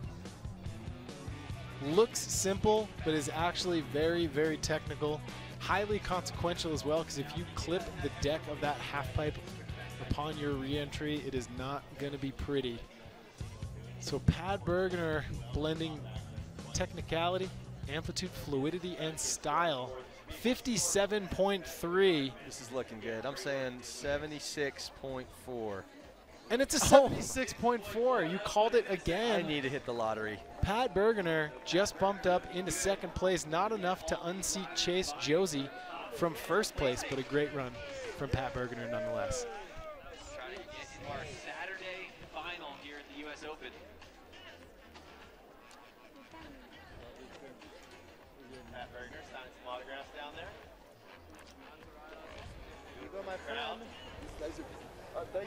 All right, heading back up to the top of the pipe. We're going to take a look at Raibu Katayama from Yaizu, Japan, 22 years old. This kid is capable of entering the stratosphere on his first hit. He goes absolutely gigantic. And ladies and gentlemen, somebody, who goes gigantic. Who do we got, T-Bird? We got a very special guest here, Mr. Danny Davis. Dan, man, what's happening, dude? Hi, folks. Danny How are you? Danny, you brought the incense for us. Yeah, I wanted to give you guys a little something. Raibu's one of my favorites, so I want to make sure we just really vibing it out here. Really vibe it out. What do you think of the set, man? It's very zened out this year. I feel centered? super relaxed. I mean, we're on a day bed. Yeah, this is we're on a day bed right now. Just get cozy. Yeah, we got pillows. Ladies and gentlemen, get cozy with us. We're here. Semifinals men's is going down. Who do we got, T-Bird? It's kind of hard to get comfortable. This is Raibu Katayama. Danny, what do you know about this kid? If you could say one thing about his snowboarding, what would you say? Dude, Raibu's one of those guys who shows up to the half pipe, boom, and goes big no matter what the half pipe's like. I mean, you know, with tricks like that, it's really easy for him to put anything together in any half pipe, let alone a perfect one, except he bobbles there. See, that's the commentator's curse, man. You just sorry, Raibu, you got him too much love, dude. He's got a next one though. He's a consistent kid, really good. There you go. That's what you would do, right? Like you fall middle of your run, you're like, yeah, I'm just gonna throw a front double 12, just to finish it off. I usually do that when I fall. I definitely like to throw down a double 12. Look at the size of that method right there, dude. And this kid, he's you know, part of the Japanese squad that is just crushing. They're so right now. good. I mean, they're incredible. They're really good, and they're not. Like I said, they show up to any half pipe and kill it. It could be squiggly, icy, slushy, and they just blizzard out. They just go for it. So Dan, man, what have you been up to? What's new, dude? I've been on the healing train. I hurt my knee about 6 weeks ago, so this is my 3rd day back on snow. No way. And it is gorgeous here, and Yeah, it's been nice. super fun. Vail's got a really fun, like, small mini park with all these berms, and I'm sure you guys have been ripping, or you've just been sitting in here. Well, we actually was able to ride earlier this week, and then we had Carlos Garcia Knight, who actually hurt himself in the mini park. No, he tore his AC that's joint. how he did that. Yeah, he like clipped a flag or something. He clipped a flag, unfortunately, and so you know the mini park can be equally as dangerous as the big course. Oh yeah. Many times more than we hurt ourselves in the smaller things. What's it like being on the sidelines here, a fan of the US fan, Open? a participant, fan participant. Yeah, I'm on the side of the half pipe, dude. I got like Got hitting the banners, yeah, signs. yeah, you got the yeah. Yeti thing up in the air. And Enjoying you know, it? I'm supposed to be up on the side of the half pipe for Jake's run, but then you hit me up, so I got a huge Jake flag. I take my shirt off. His face is painted on my chest. Oh, I don't cool. I don't want to bust it out in Oh, here. there it is. He's also alling over the Red Bull sign. Jake has had an incredible season this year, really making a name for himself. Made the Olympic team with runs like this. Double Michael Chuck into the front double 10. Cab double 10. Looking good so far. Super stylish front tripler there. Into the backside 9, which you know will be a double back 12. Yeah. And that in was finals. like his qualifying run. Yep. Like I he's think got like so. crazy back 12s and more doubles that he can unveil. So I think he's just trying to put a score on the board, get up into that top 10, and then save it for the big show on Smart Saturday. move. Yeah. Smart move. Yeah, Dan, talk about like when you're in a half pipe semifinal, you only get 2 runs as opposed to in the final, you get 3 runs. What's like the mentality shift there? I'd say it's harder than ever to be like, okay, how much do I need to do? It's same with the slopestyle guys. Yeah. What do I need to put into this run? How crazy do I have to get? Yeah. And I think Jake, like, that's a really good rendition, right? He's got some doubles. He's got some stylier, slower spinning tricks. So that's Just kind of insane to say like that's a safety run. right. Double Yeah. Michael Chuck. Yeah. Yeah. front But dubs, I it's mean, crazy. you know, you're seeing double 12s now in qualifiers a lot more. You're seeing heavy qualifiers. You know, I mean, Oh, yeah. yesterday's slopestyle there was guys doing, 2 12s in their runs, not making it to finals. I Totally. mean, it's a hard game to play when you go in there. You want to put one down. You don't want to fall both runs, so you Yeah. want to lay one down. But Jake I think that was the right call right there, 75-2. And what do you Put think's some going on? third. Like, it looks a little windy out there right now. I mean, we've already got 27 riders to go, or that have already gone, and we're still in the 70s right now. There's not a lot of landed runs. Well, and I Is it think the nerves? judges Is it- have been holding back a tad. They know Yeah. there's a lot of heavy hitters like Speaking Ferg, of one of that, my faves. Benjamin Yes. Ferguson. Benjamin. Yes. Giving Yeah. him all that he deserves on the first name. Benjamin. He's been jamming this season too, Yeah. man. Really killing it. Popping over the Red Bull sign right there. He's a high energy rider. Yeah, low energy off the hill, high energy in the pipe. Boom! Massive, massive air to fakie into the cab 10. He's not afraid to chuck in qualies. This will be similar to his run in finals, but like Ferg will probably do this in finals as well. It's a worthy run. Oh, Mickey. switch Oh, Mickey. Catching just perfect tranny. And Yeah. he does it, Ben Ferguson. Yes. I mean, definitely. I can't call scores like you can. I don't have the number game going right now, but that Yeah, man. That's how you start it off. Look at the size of this air to fakie. Dan, why is an air to fakie almost just as hard as some of these tricks? Man, it's hard to be super steezy in the air and not move. Ferg even, had a small flail on the first hit, but air to fakie is just one of those beautiful tricks. The judges respect it. Stay still. It's you can't pop off the lip. I mean, a lot of these tricks are hard and challenging too. Double crippler, cab double, back three Back is three is another one of tough those one. tricks that's like, it's hard to keep it smooth and slow in the air and look great. So the judges like to see that, and it's just, we like to do those tricks, Yeah. man. Those And are the you fun guys- ones. You guys actually have a really similar run. These are a lot of the tricks that you've been doing this season too. The switch McTwist, the backside 3. I mean, Great minds think alike, Jack. I'm glad to hear that. I wasn't sure if you guys were still friends after, or who was doing them first, because You know what, man? We all we all get along. we all feed off each other, Like, It's a good person to feed off. Both of you guys, some of the, I would say the Boom. top 2 leaders of style. And here we go, 53.7. Okay. Oh. So oh. Okay.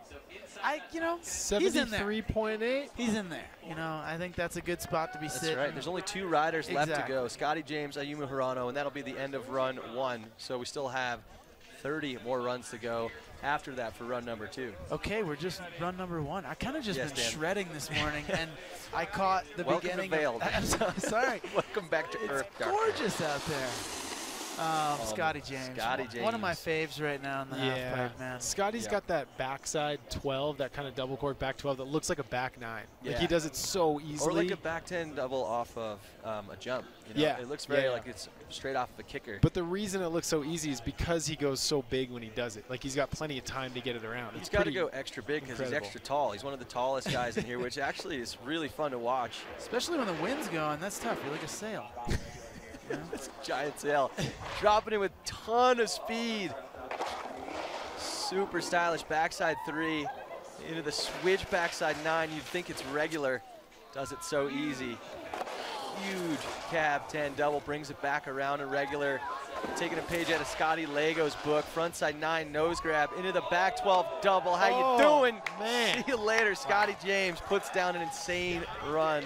He's That, really that ought to do it. insane. Dude, he's consistent, really huh? on it lately. I mean, consistency all Yeah. year. And he's one of those riders. He could be a slopestyle rider. You know, all those tricks he does in the half pipe, he learned them on jumps. He's one of those guys who doesn't use the airbags as much. He's Yeah. more of like, he learns them on the jumps and brings them into the half pipe. And you can tell he's been riding a lot with James Jackson, you know, Yeah. the Red Bull performance coach right there. And I think that's almost more of like a mental thing for Scotty, you know, like just get him mentally strong because physically the dude can do anything. Yeah. He's so And talented. he's always one of rocking the those most- boxing gloves, so physically I wouldn't get in his way. No, The no, Australian I wouldn't either. knock you out. Yes, Lights I out. don't know many people more comfortable in the air than Scotty. Yeah. Like he looks, He's also, he never looks flaily, never looks like he's gonna end up on his head. He's always got it right back to his feet. He's also got an incredible girlfriend, Ivy, just ton of personality. She's actually going to be joining the live stream over the next couple days Very cool. with Red Bull TV. It's So gonna be a big score. Wow, Oh, that's huge. 64.7 for a 86.7. trick score. almost enters the 90 realm. That's a great score. Scotty James. And I didn't catch Chase's run. Did he do all the dubs that he, He does? didn't actually. No, he he actually kept it like mellow. kind of blended Okay. a little bit of both. Like he had Switch a back, cripplers. yeah, Cool. Yeah. Cool. Yeah, it couple was cool to different watch. double corks, but then some more mellow stuff. So I think that was just kind of his feel the judges out, see where they're scoring stuff, get up in the top 10, and adjust from there. And here's the monster, the mini monster. The silent the killer. mini monster. He The is though, He's man. got Like so many nicknames. he's so incredible. He's an animal in the half pipe. He He's is. a true animal. Yeah. Also, just an incredible skater, too. Somebody that just knows transition is Ayumu Hirano. Hopefully, he's listening to us in his headphones right now. Ayumu, if you can hear me, please go for the 2020 Tokyo Olympics in skateboarding. I would love to watch that. Yeah, what did Todd You Richards versus- call his first hit backside air? Like a dive bomb indie or something? Like it's Oh, what gosh. it looks like. He just falls out of the sky. And see you later. Oh, my What? goodness. Squeaks back in there. 20-foot plus backside air to kick things off into the huge back-to-back doubles. I mean, this is just Ayumu just cruising right now. Yeah. This is like, hey, you know what? Standard. I'm just going to kind of skipping that last hit there a little I bit. mean, he but kind didn't have of- room. He Yeah, kind I of think ran that was out of smart. pipe. He was Could going have too ended up big. in the parking lot. Dude, he's one of those riders who is just Look like at the size of this. everything he does between the walls. You know, that's really Right. what makes Ayumu as the rider he is. Like he doesn't his edge. You know, he's not Super ditching smooth. speed. He's not scrubbing. His line is like, lip to lip in the half pipe. It's really And he clean. seems like one of those riders that when he drops in, like everyone in the rider tent kind of stops talking and just watches his Oh, run. yeah. You know, like they just want to see what he's going to do. Yeah, and you know everything's gonna be 15 feet plus. You know? I mean, how hard is it to keep that kind of edge control when you land all the way through the next hit? It's really hard when you land too low, and that's one thing he does really well, lands super high up on the tranny, and that's how you can set your line and take as much speed into the next hit. Like you said, he's kind of just a transition master Yeah. at this point. Yeah. And he's still so young. I mean, he's Yeah. 19 years old. Yeah, but he's a mature soul, it seems Yeah. like up there. Very He's wise. pretty stone-faced all the time, you know? He's Yeah. really, you don't get much out of him. I remember the first time, I think he was probably like 13 years old. I introduced myself to him. He's like, hello, I'm Ayumu. I was like, whoa! You're like So a man in a not little gonna kid's get the score body. that Scotty's got. An 80. That's good. Wow. An 80 will definitely, that's what we're saying. 80s, high 70s, that's what we think is going to be enough. And that's going to do it for run number 1 here of the Burton U.S. Open Snowboarding Championships men's semifinals half pipe. What an incredible start to the day. Here's a current look at your standings right now. Scotty James throwing punches, 86.7. Chase Josie right behind him. So much technicality in his run. Ayumu, Pat Bergener. I mean, look at the difference in score there. Scotty James, 86, and in 10th, and a 60. Wow. So a lot of unlanded runs, and we've been seeing it all week. Run 2 is really where it is all going down. I mean, yeah, I'm excited to see some of those junior jam kids, like Valentino. I think Valentino can do it. So we're going to take a quick commercial break. We will be right back from Vail, Colorado, the Burton US Open. We got Danny Davis in studio. Come back.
The world is full of anchors, meant to keep you in place. But the good news is that it's also full of things that remind you not to let them.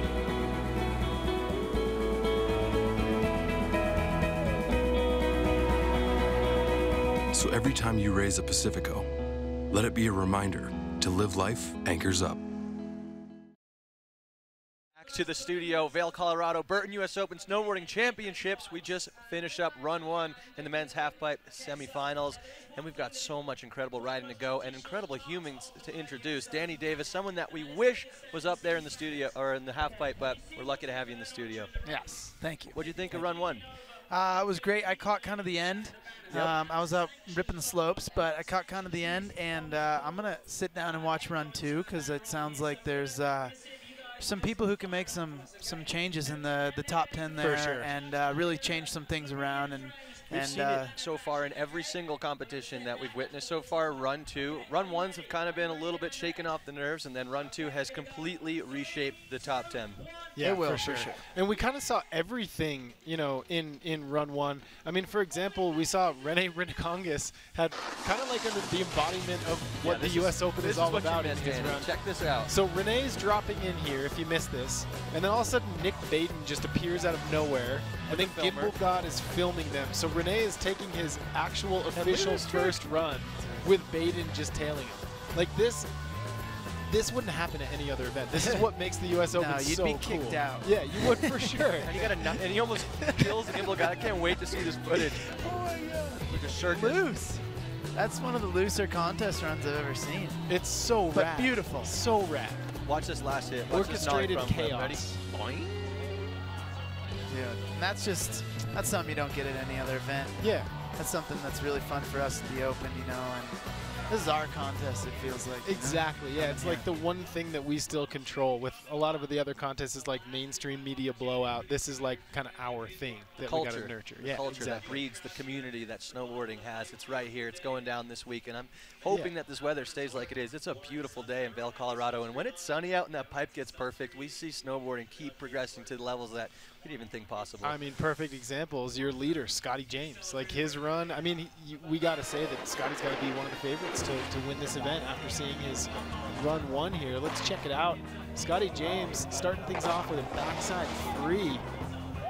Switchback 9, bigger than I could ever do a backside 9 regular. That was insane. And like you said, Danny, he's just so comfortable when he leaves the ground. His switch game is really on right now, too. I mean, you know, switch backside 9, to just throw that in your run and have it be your second hit trick. That's way up on the half pipe. I mean, it's very worthy. And it's not a low switchback 9 at the end of the run squeezed in. It's mid-run, boosty, so he's ripping. Yeah, like Jack was saying, risk equals reward. Like the harder tricks you try to start off your run, the more risky they are, so you're going to be rewarded by the And the more judges. creative. You know, you're not seeing a lot of back 3 switchback 9s out there. You were actually saying that you wanted to put a run together for Scotty. I do. Have you put some thought into it? Dude, He's got so many tricks. You know, he's got a whole bag, and I think puzzle. at a contest like this, like the Open, where it could be springy conditions, you get 3 runs in finals, I think he can have a lot of fun and really put together something. Start it with the switchback double 10 or 12. Yeah, you that's know, what like, he was saying last night. you know, that he give wanted us to do that. give us a new look, and I think he, you know, he owes it to us. He owes it to himself. Yeah, he owes it to He's us got a for sick sure. run. He owes it to us for He's sure. got the Actually, ability. did sit down to dinner with him last night over a nice giant lamb shank, which obviously has been fueling his progress today. It just sounds so Australian. Right? Go I for was a like, lamb let me shank. guess, you're going to order the lamb shank. Like, oh, yeah, buddy. Oh, yeah, man. Little yeah, shank. man. This is kind of a little shank here, number 29. This is the young shank. Young. Oh, man. Kayo Toro Tanakaka, 13 years old. Sorry, I pronounced that wrong. Tanaka. We got the hashtag Burton US Open. Join us. If you go to Burton Snowboards on Instagram, check out that method photo. Drop your comment in there. Join the conversation as we get back. Run 2. Mini-Man. Method. Fatty Method. How old is this guy? 13. 13 years old. 13 years old. Front Danny, did nine. you ever ride in the Junior Jam? You know, man, I didn't. I went I went to the US Open when I was 14 years old, so Just missed it. and I would have never been making semifinals. Back then we had qualifiers and pre-qualifiers, qualifiers, semifinals, Oh, nice. finals. Give it up for the little man. And but that's something the Open, that's another thing that's rare to the contest. You know, bringing the kids into a professional level contest, having them open it up with the Junior Jam. Well, Jack and I were talking earlier in the show, like, I don't even think I can think of a pro snowboarder alive that hasn't competed in the Open at one point. Like Jake Blauvelt has won slopestyle. Pat Moore won Junior Jam half pipe. You know, like you literally think of anybody. Everyone. They've probably competed in the Open at some point. 100%. It's launched so many careers, which is so cool. And even way back then, I mean, there's guys that we work with at Burton that make our snowboards who were racing in the Open in you know, the 80s and stuff like that. Yeah. So it's And it was so cool to have Donna on here talking about. She's obviously been to every single one of the U.S. Opens. It's 36th annual this we were year. like, how many Opens have you been to? She's like, 36. Yeah, exactly. Every single one. And then she was saying, like, the first year at Suicide 6, the start gate, they just flipped over a picnic table and like kind of buried it so you could use the handles to pull those off. stories, man. And then to see what it is now, like it's wild. It's before half pipe was even thought of. Yeah. Insane. Well, Good I job wish right I could have there. been in here for those stories. Donna's. She's so cool, man. She's so so cool. fun. Big Yeah, I could shout have out, Jake had and her in Donna. here all weekend in the booth. Danny, what do you know about Valentino? Yeah, Valentino's. We met Valentino years ago. Jack was with me. He was in New Zealand with us. He's an Australian surfer, skater, and snowboarder, but just all around, literally probably the happiest kid in semifinals And right the now. flowiest hair. I think you and him got a battle for the nicest Oh, hair. dude, I think he's way cooler than I could ever be. I don't know. I think Come he's using on, that Dan. Paul Mitchell drop. Look at how big he is. He's got such good style too. What's up? Well, he kind of, in the last like 2 years, he's kind of like grown into his style a little bit too. Like it's 100%. evolved as he's gotten a little bit taller and he generates more speed, goes bigger. Throwing big tricks like that. I mean, Dan, do you remember when we first met this kid in New Zealand? He was barely airing out. Yeah, and like T-Bird kind of said, like you start to grow out of your little kid style and you start to grow into like what your style is as a snowboarder. And Val like was so small that he had little kid style for so long, and it's rad to see that busting out of that. Like, and it's happened with other kids like Red and Brock and even like Luke Winkleman. You go from like, and Judd Hankes, you go from like, oh, it's the token little guy. He's at every event. And then all of a sudden you're like, wait, no, that's Valentino? Yeah. Holy cow. Heck Like, yeah. he's like become a snowboarder. You And know? It's pretty cool. in a quick amount of time, this kid has really, like, he was, like Jack said, when we met him, front 3, cab 3, maybe getting out of the half pipe, to now doing front 10s, you know, in the middle of his run, and unfortunately taking a spill. But he's got a lot of years ahead of him. He's 12 years old. Yeah, exactly. 12 years old. What grade is that? I don't even And know. he told me he got second in the junior jam. Yeah. So that's how we made it through. He got second in the junior jam here. Yeah, on for the Tuesday. men, they took the They top took top 3. two. Ah, that's Or top 3, another sorry. beautiful thing about the Open. It's cool.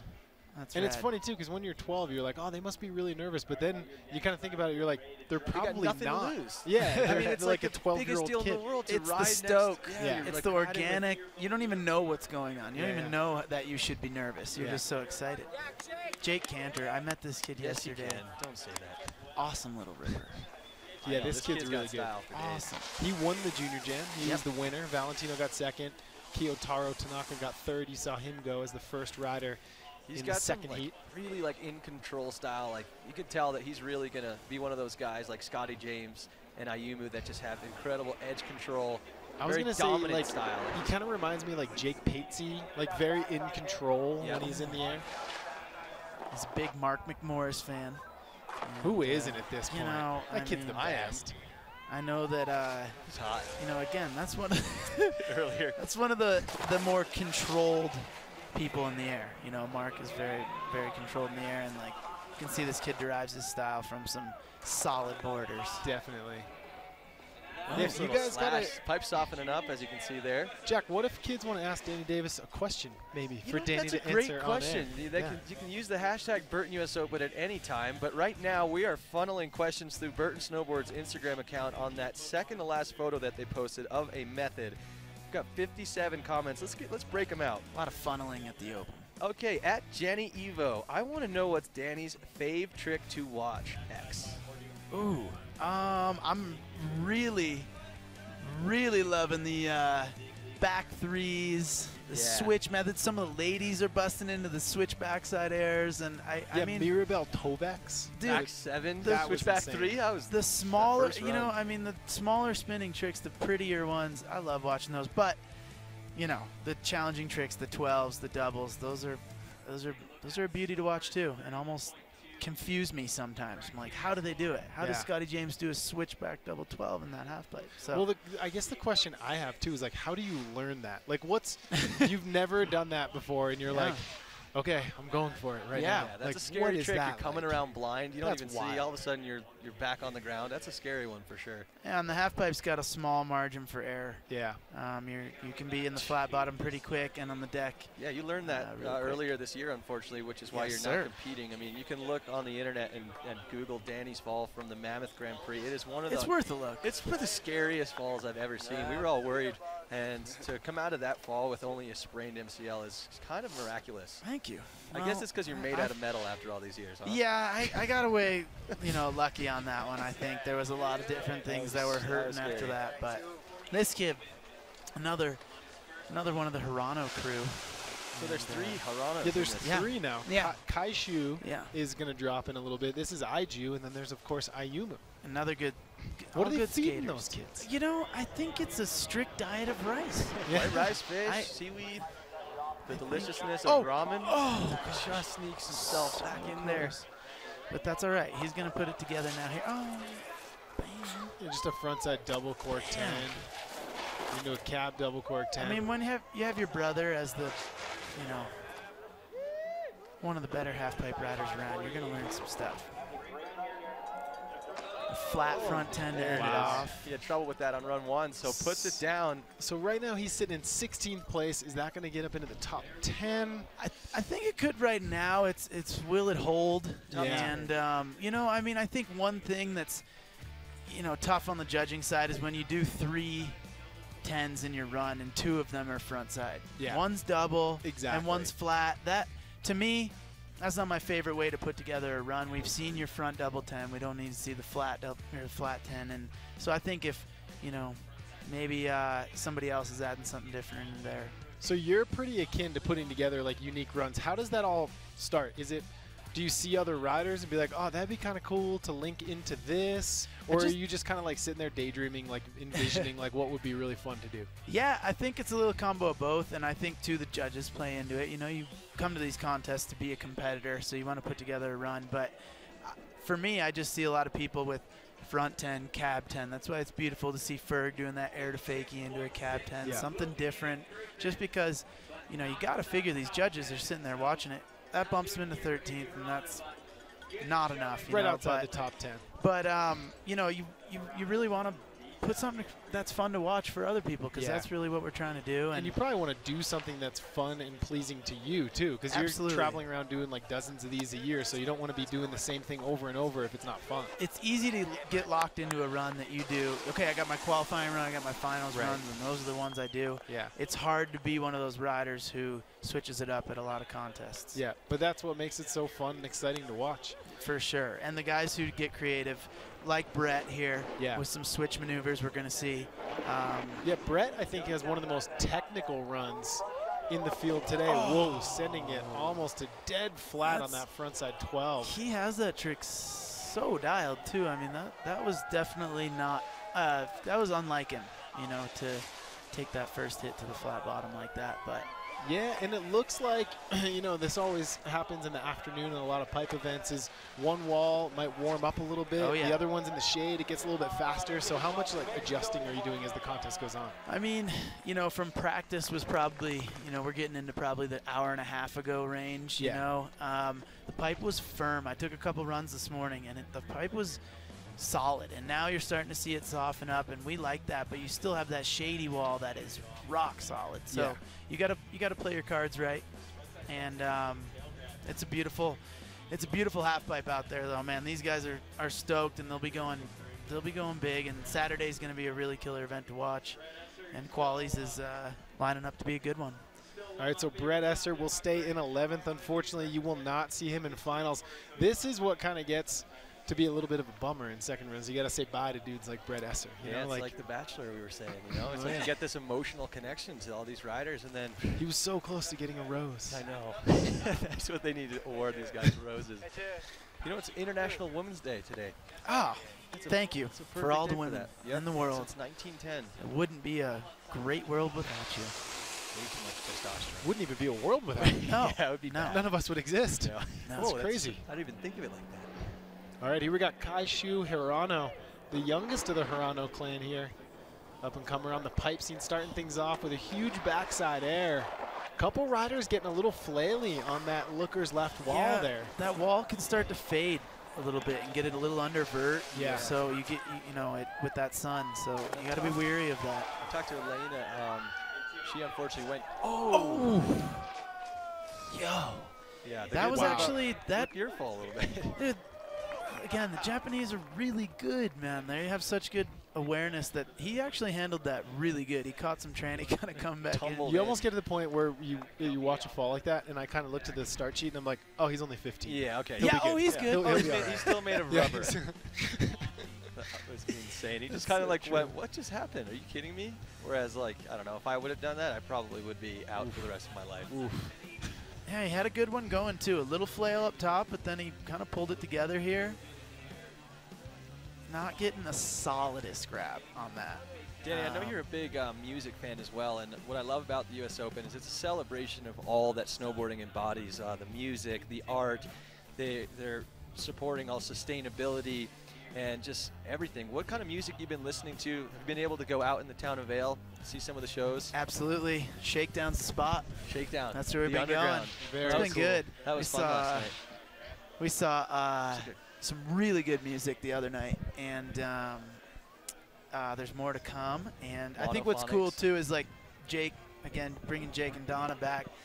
They're huge music fans. They Yeah. know good music, so it's Got a lot of good Damian music Marley here. coming I up. know, Pigeons playing yeah. ping pong. We played Friendly Gathering last year. Well, music and snowboarding are so connected. Yeah. You'd be hard pressed to find a single rider up there that doesn't have like a specific playlist they're listening to as they're riding. You know, everyone does it, so it just makes sense. You watch incredible snowboarding all day, go get some food, get a couple drinks, and go out in the town of Vail and watch some incredible music. Yeah, Pacifico and get front row. All right, here we got Yasuaki Yamagata. Another Japanese rider, 22 years Blast old. Gigantic first hit. Oh, another Popping the jack in the lenses out. box right there. Oh, that you know, I say that front side wall's fading gets a little Yeah, when bit, it's but soft, you so do you get just it. really can't Yeah. leave early, and that I think he just took off a tad early, and that's I mean, that's what's crazy as you watch. I mean, there's really no room for error at all. Where you take off, how you take off. I mean, there's so much that goes into this. It's insane. some tedious kind of work goes into half pipe riding. You know, a lot of these kids are talented enough to do the tricks, but it's who edge to edge is really the best. And that's so hard to do, not to pop early. You know, and It's he crazy. didn't really come off that early. That just And like you were saying, Dan, though, That's like 22 when you feet. say it kind of becomes undervert, you're saying that it just it flattens out almost a little yeah, bit. the sun just starts to hit it Yeah. now at this time of day, and it just gets softer and softer and fades Sink back in a just little bit. enough. But all these guys know that, and Yeah. they should be preparing for that. And it's no fault of the shapers. This is just like Mother Nature. It's sunny. It's warm. It's a good insane half pipe. Yeah, There's it's an no doubt about amazing that. half pipe. And we like when it softens up like that. Yeah. I mean, that fall, if he If would have that done was that on earlier the today, icy wall, oh man, yikes. very true. Look at this slip crew. That's a solid. That's what The the flying skis are V? good for. That's some of the best use of skiing I've seen in a little while. I We mean, were just saying that earlier. You got to actually. commend the Flying V. I mean, it really is the most powerful structure Started that in can the, be formed by the man. Mighty Ducks. Is a triangle. you know. Exactly. Powerful. Ducks fly together, man. Dude. But what an incredible day for a semifinal. I mean, it does feel like a final right now. And I think that top 10 is going to switch up. There are a couple names that are not up in that top 10. How about Ryo Iono?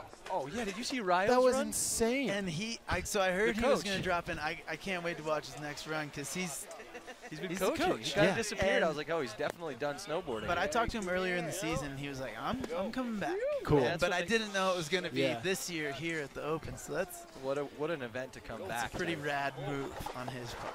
All right, Yeah. coming out of Nagano, Japan, we got Ikumi Imai, currently sitting in 27th place with a first-run score when he fell of a 19.62. So he's got a lot of improving to do, but I think this is one of those kids that can be one of those sleepers that kind of sneaks up into the top 10 if he can put down the run that he knows he can. A lot of Japanese riders in this semifinal, man. They're all rippers. Oh, What? That was a massive frontside air into a backside 540. And then the frontside double cork 1080. So a good blend of old and new there. yeah, you got a little late start on that thing. Didn't get the snap.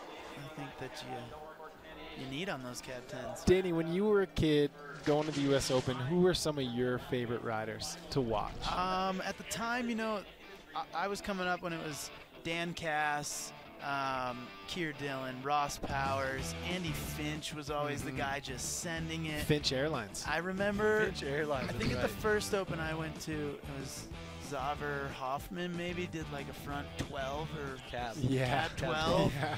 And like, not that I necessarily was huge fan of, I didn't even really know him, but like a lot of those guys, you know, the Grenade crew was a solid crew coming up, and then just, you know, seeing like, I remember seeing like Roman and Gigi and some of them at the event. They weren't Yeah. riding in the, you know, in the contest, but just to see those guys who are filming and stuff was really an eye shot. I mean, to think about the broad reach of the U.S. Open, Travis Rice has won the U.S. Open rail jam before. yeah, That is that's right. crazy to Yep. think about, you know, like US it is Open such an rail jam. all-inclusive event in over the span of, 36 Like you years. said, every rider has made their debuts at the U.S. Open. Wild.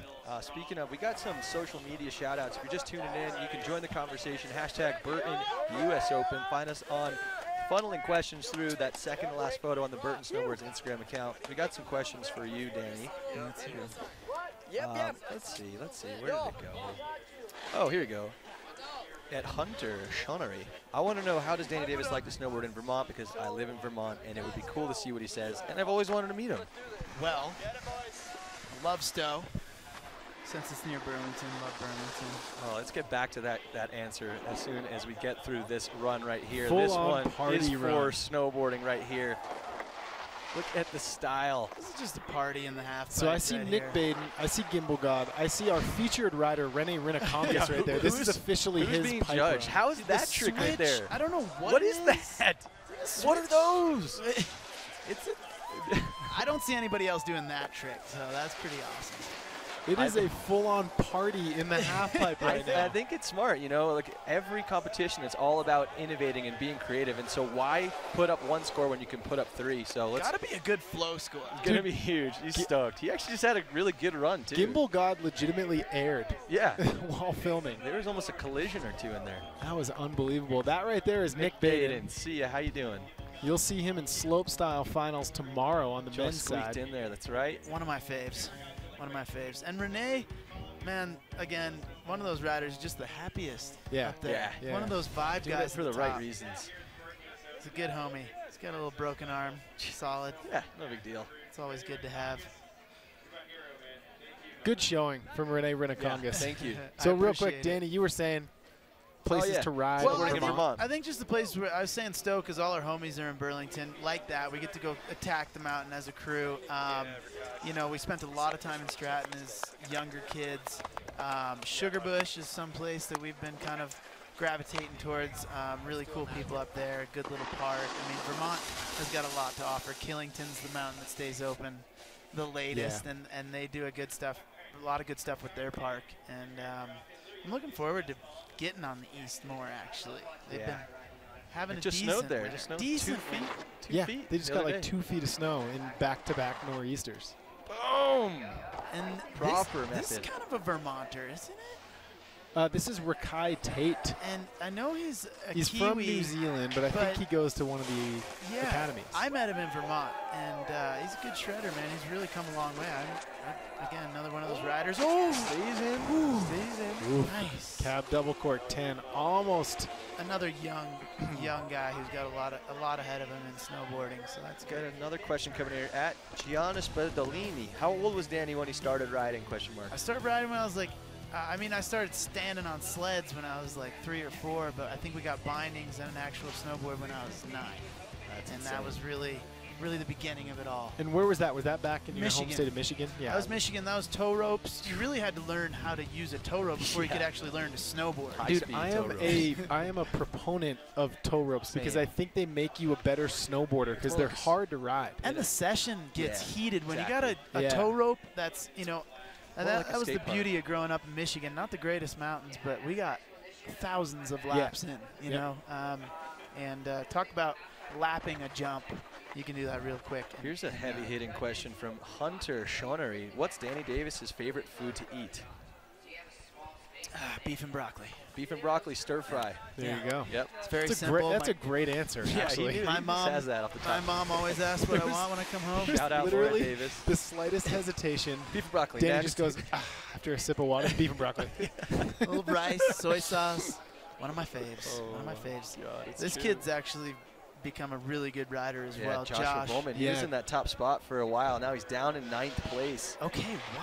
Yeah. He was going Richter on his first run. Yeah. Huge. Oh, he started it off with a humongous frontside 12.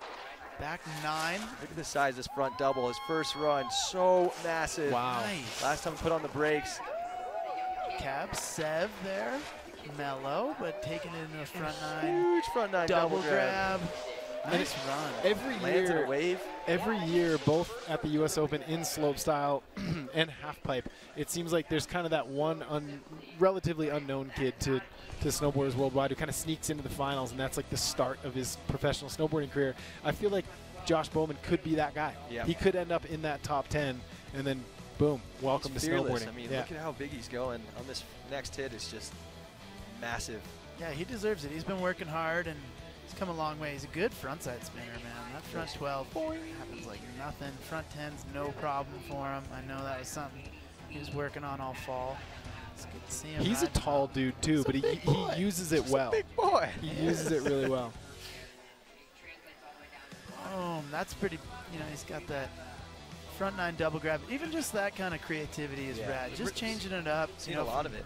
from the classic tail grab and adding a little flair. So can he improve upon his first run score of I think he needs to. 64.37? Oh no, does not even come close to improving. So in a very risky spot down there in 9th. I think it's safe to say. Yeah, right now our bubble boy is Naito Ando. from Japan, sitting on a 62.37. He is in the 10th place position, but looking down this list, there's a bunch of names that you're used to seeing in the top 10 for a final that are not quite there. So I think that top 10 is going to switch up. This June Sik Lee. He's got a lot of points to go. Part of the Burton Kilroy crew, dropping in to try to improve his 10 that he posted on run 1. Let's see if he can jump up 70 points. Boom's going through his run in his head a little bit. Visualize and attack. Visualize and attack. Representing Korea. Oh, no way. Yeah. Our only Right on. Korean rider. Bam. Oh, starting it off much better than that first run. Super stylish method to kick it off, and it just slips out. Too heavy on the heels. You know, it's a technical sport. It's like golf, you know. You can't. If you miss the ball at all, you top it. You know, you hit a little too far, you go hit the grass. You don't want to end up in the rough. Exactly. And, A you lot know, of analogies. Yeah. A little more energy, perhaps, in snowboarding, but still the focus is almost very similar. Oh, yeah. and then Wonder what Tiger Woods would look like on a snowboard. well, at this point in his life, I think there was a time when he may have been quite an athlete on his snowboard. But Yeah. now, you know, he's a little older. Spinal fusion. He had that surgery. Yeah, we're getting a ton of questions coming in on this Instagram post. This one's pretty funny. Lol Deuce 6, trying to get into snowboarding. I'm from Georgia, though. Any advice? And then somebody responded, at loose to 6, move to Canada. What's your advice? We're trying to get into snowboarding. What's your advice? Can't you go to North Carolina and shred or something like that? There's Yeah. Boone, and I mean, you can get out there and shred. Don't tell me you're too far from Vacation in Vail. Come out to the Yeah. Rocky Mountains. Great Get call. out A couple there, times a year. get in the car fall with in the love. family or the friends and drive to a mountain and Yeah. strap a board on your feet. And get after that rope toe. Yeah, and I mean, hey, the hardest part about learning to snowboard is actually going out there, braving the cold. And Yep. The more you do it, the better you get. It's like That's anything. right. Marcus Mallon. Yeah, what do you know about this guy, Dan? He's a Finnish guy. Goes big. He's been, Boom. Smooth first hit. you know, me and him are probably similar age. 30, yeah, he's the oldest rider in the field today. And he's part of the, you know, the Finnish squad, and they kind of. Marcus has got a killer. That back rodeo can be huge and awesome, and you know, he just didn't put the run I think he wanted together there, but he's a good rider, man. Switch. He's been in it He's for been in the game so for a while. long, Yep. too. Dude, he's had a great career, and back in the day, man, he was one of those spinners, man, where you could just plan on Marcus Mallon putting some big spins together. I got some more questions coming in. We're going to blast through some of these. Hunter Shunnery, why does Danny Davis like the method so much? Oh man, do you snowboard? No, Answer explains itself. I think everybody loves a good method, and I think, you know, it's just one of those classic maneuvers in boarding. You see Artistic it on any great snowboard logo, like back when TTR was around. It was a method. Yeah, you know, and, exactly. And It's what's like a the trick whip, we'd like right? to see Terrier do? We'd love to see Terrier do Someone a fat someone method. put it really well to me once. It's the one trick in snowboarding that you can tell how good someone is at snowboarding just by doing that one trick. It's all about that control. Yeah. You know, it kind of reminds me of like FMX and motocross. Yeah. You know, when they do a whip. You know, If how you you ha- can whip it and have the control to bring it back and hold It's on to the balance. It's the deciding factor. If Yep. you can do a proper method, you are a good snowboarder. And especially a switch method. Yeah. I mean, I don't think great people answer. realize how hard a switch method is. Yeah. You know, But I I think guess you the do. actual switch part of riding through the half pipe is harder than the actual method. Once you're in the air, Yeah. going up switch heel side. That's the hard part. All right, next question. Where's Danny's favorite place to ride Jack Matrani? Okay, that's maybe I'm reading that. No, I'm just kidding. I Where's usually your like to go right up on Jack's shoulders. where's your favorite place to ride? You know, man, it's too hard to answer. I think every place has its day, you know, and I've had great days, and you know, I just had a waist-deep day at Squaw Valley. I've had good days here at Vail, but I think one of my favorite places to go, the culture, the mountains, Japan is January or February in Japan. You can't really beat it. Alaska in April is insane. I mean, I think every place has its time. Yeah. Vail right now during the U.S. Open is It on is. fleek. Gorgeous out here. It's on fleek, as the youth would say. Marcus Mallon posting a 61.8, Oh. not enough. 11th place for Marcus Mallon. So close. And Nato Ando still sitting in that 10th place spot.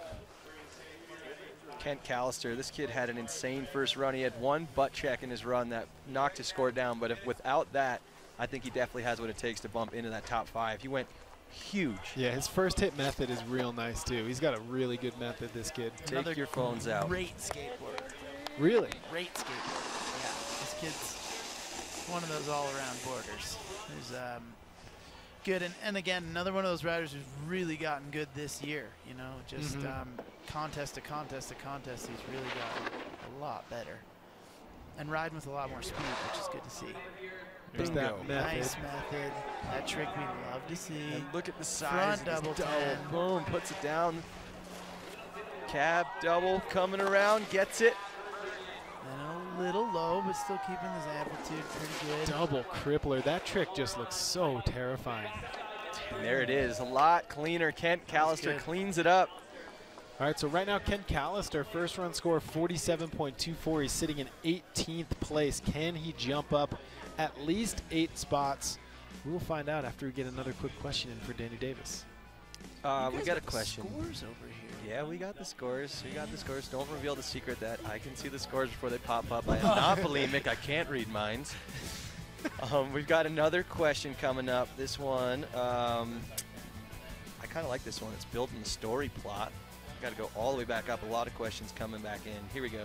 Do you think, from Carol Des Maperez, do you think the first place is going to stay in the U.S. or stay in the U.S. or is it going overseas this year? Tuning in from Costa Rica. The first place? Yes, I kind of read. No, I read that right, but I think what he means is, do you think that Scotty James is going to stay in first? All the way through this qualifier. What country do you think the overall winner will be from? Australia, Japan, Yeah, I US? guess we could take that question anyway. Well, a lot of questions in one question. I think Scotty James could very well be at top of the podium. I think Ayumu's obviously got a great chance. Both those guys sat on top of the podium, found themselves up there at the Olympics.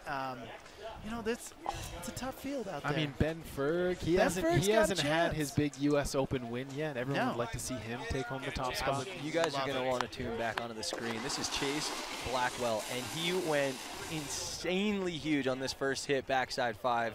Another one of the highlights. Coloradan Look at the who's size of this.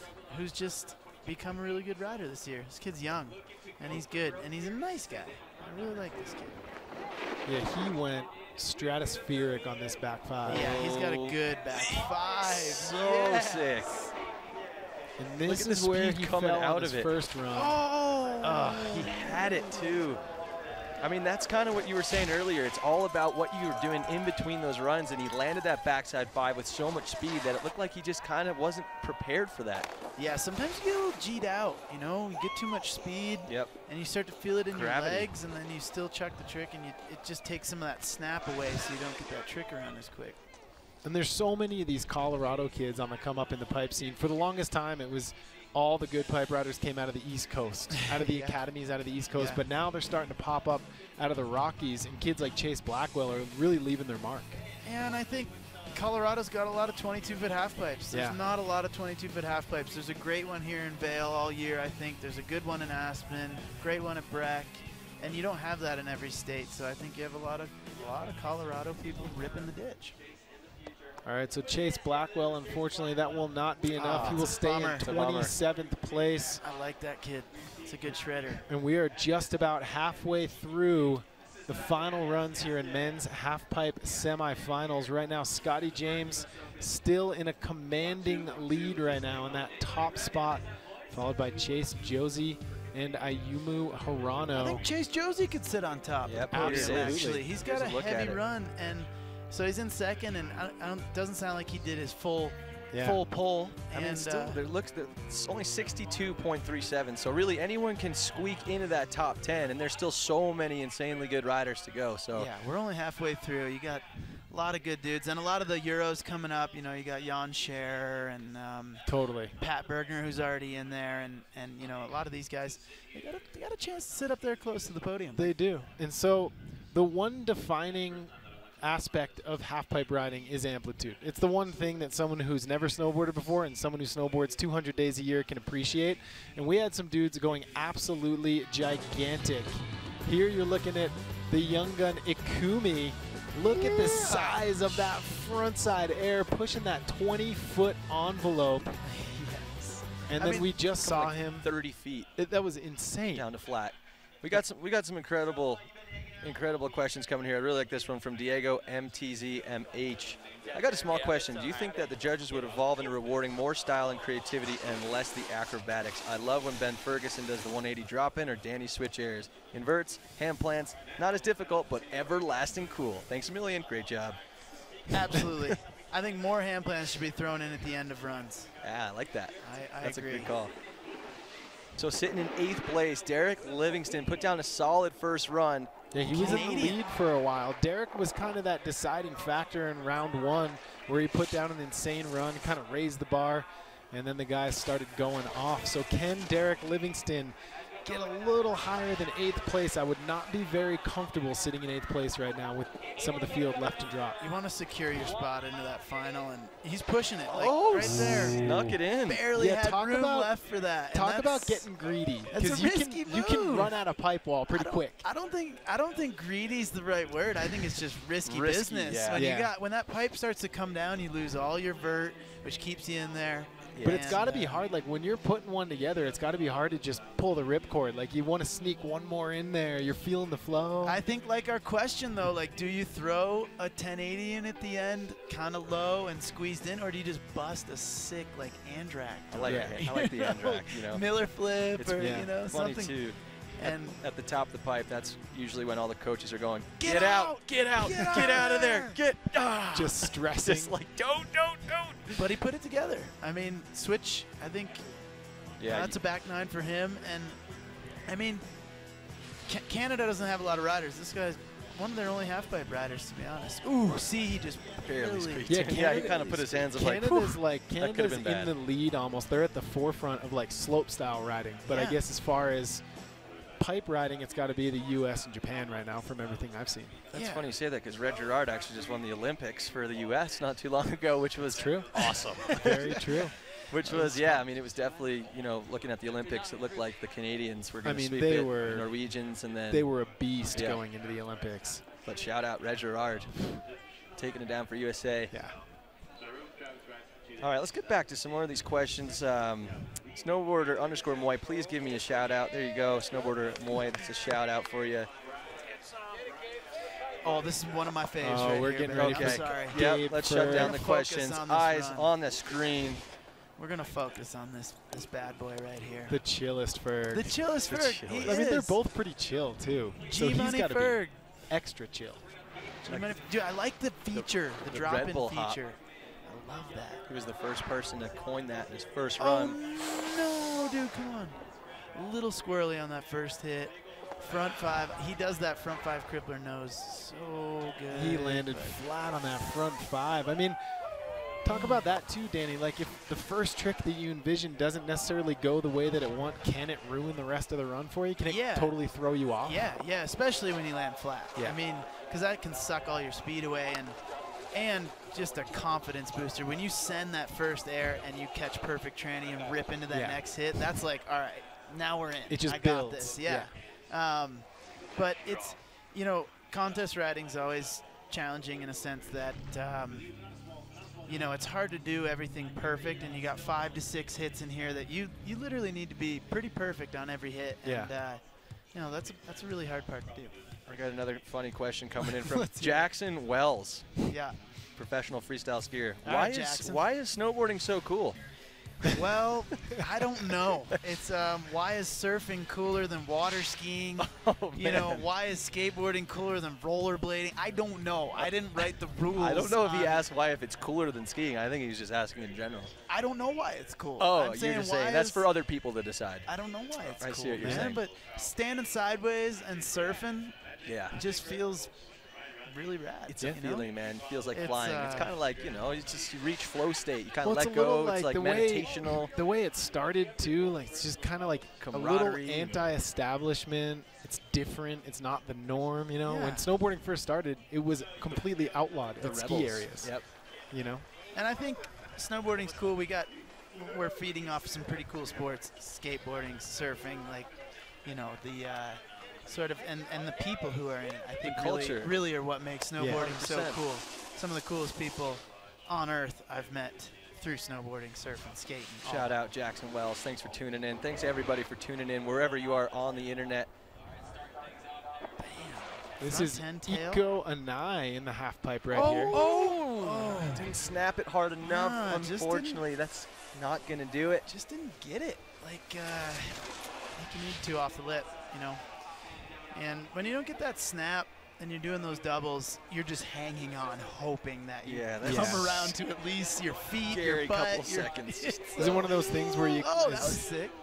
Is it one of those things where as soon as you leave the lip, like you know that you're not going to kind of get it all Sometimes, the way then around? sometimes you muscle think you it, have you it. know, you like, and then sometimes, yeah, you think you have And it then and you're boom. nowhere close. The lip is just all of a sudden in your face. Like, I'm not hungry, actually.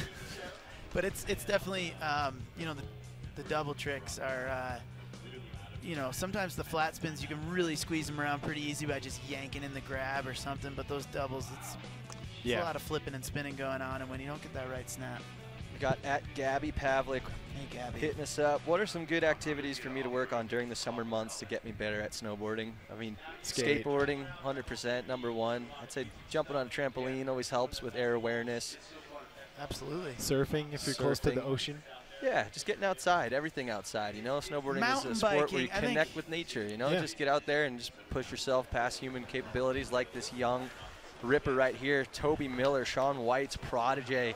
Sean White has been, he was in here earlier, Danny, telling us that he was giving Toby some advice to maybe don't throw it all on the line, hold back a Dude, little bit, and He is one of those kids who will just throw down. do his everything he's A-run. got in qualities. You're like, no, man, And he almost had just it, though. put it down. His Yeah, first run but- was going so smooth, and then he went for that front double 14 on And the he last hit. fell on and the it was last hit. so Yeah. close. And like, who's chucking front double 14 in qualies? Tone it back. In it to win Put one it. down. Look, taking the whole top of the deck to drop in for this first hit. Okay, okay. Oh, Tobes. Toby, man. Frontside double cork He had 1080. it. He's definitely disappointed about that. Another happy spirit up there at the He's half like, pipe. Sean's not competing. It's my one chance to win this thing. Oh, here we go. We got a little one-hitter toward the bottom. Oh, boy. Hold on. He's got a little Japanese in him, I think. Oh, going for the 14 on a one-hitter. That's what I mean, man. He doesn't care. He's That's not why the I kind of think- guy yeah. who's gonna bust like a method Yeah. for gonna his send it. victory lap or his fall lap. He's gonna chuck front double 14. I think we were talking earlier too. That's why Sean likes to be surrounded by this kid. Just young, loves snowboarding, loves to push it no matter what the conditions. And so this kid's got a long career ahead of him, that's for sure. Dan, man, what do you got planned after the Open? What does the rest of the winter hold for you? Dude, small heli trip right after this. Very cool. excited for that. Small and then heli trip. No big deal. quick. It's a quick. I say small because Oh, it's okay. quick. It's only a few days, so our window is small, which is kind of always scary on a heli trip. And then I'm gonna try and go back home to Tahoe and So much snow see there. if Miracle March kind of happens. Cool. Don't like to talk about it, especially over the internet. Miracle But, Rio Iono's up here. Here we But go. Oh, yeah, boy. just gonna start shredding, filming. Cool. Maybe try to get a Peace Park done. No plans yet for that, but Very cool. trying to get something in the works and Nice. trying to get some filming in though. Basically, yeah. Try to get some deep snow. I didn't get to ride much POW. Probably like Rio. We've been standing at the top of half pipes all year and in the ditch trying to make some podiums. But let's see Rio what he's got here. I haven't been watching him ride in a while. Oh, going for the front side. Where's he at? He's down. He in scrubbed. So he did that. 14. He did that in his first run. Stomped a front 14, perfect. Cab 10. I don't even remember. He spun so much, but his last hit was a cab 12, and he put it down, but he just kind of was a little too toe side heavy. Had to hold himself up. So But big, Dude, much respect. so much respect. So much The respect Japanese for Rio. coach. I mean, he's going for a front side 1440. He That's stomped it the first That's run. the risky biscuits on the first hit, you know, like Yeah. That's that flow you're talking about, you know, that like sometimes I like to do a mellow trick first hit just to like get me going into a good mood for the run. And when you chuck one of your hardest tricks first hit, you got to be just ready to go. I got some cool questions. Jeremy Larson, mad respect for this one. Shout out to my sister Lauren for International Women's Day. Hashtag women rule. That's awesome. Very cool. Faith Mary Savannah, was half pipe scary when you tried it for the first time at Travelin' Dan? You know, half pipes were so small and I was such a young little minded person that I was ready to try anything. But starting the small half pipes, like up here at Vail, they got a little mini pipe. Yep. It's not too scary.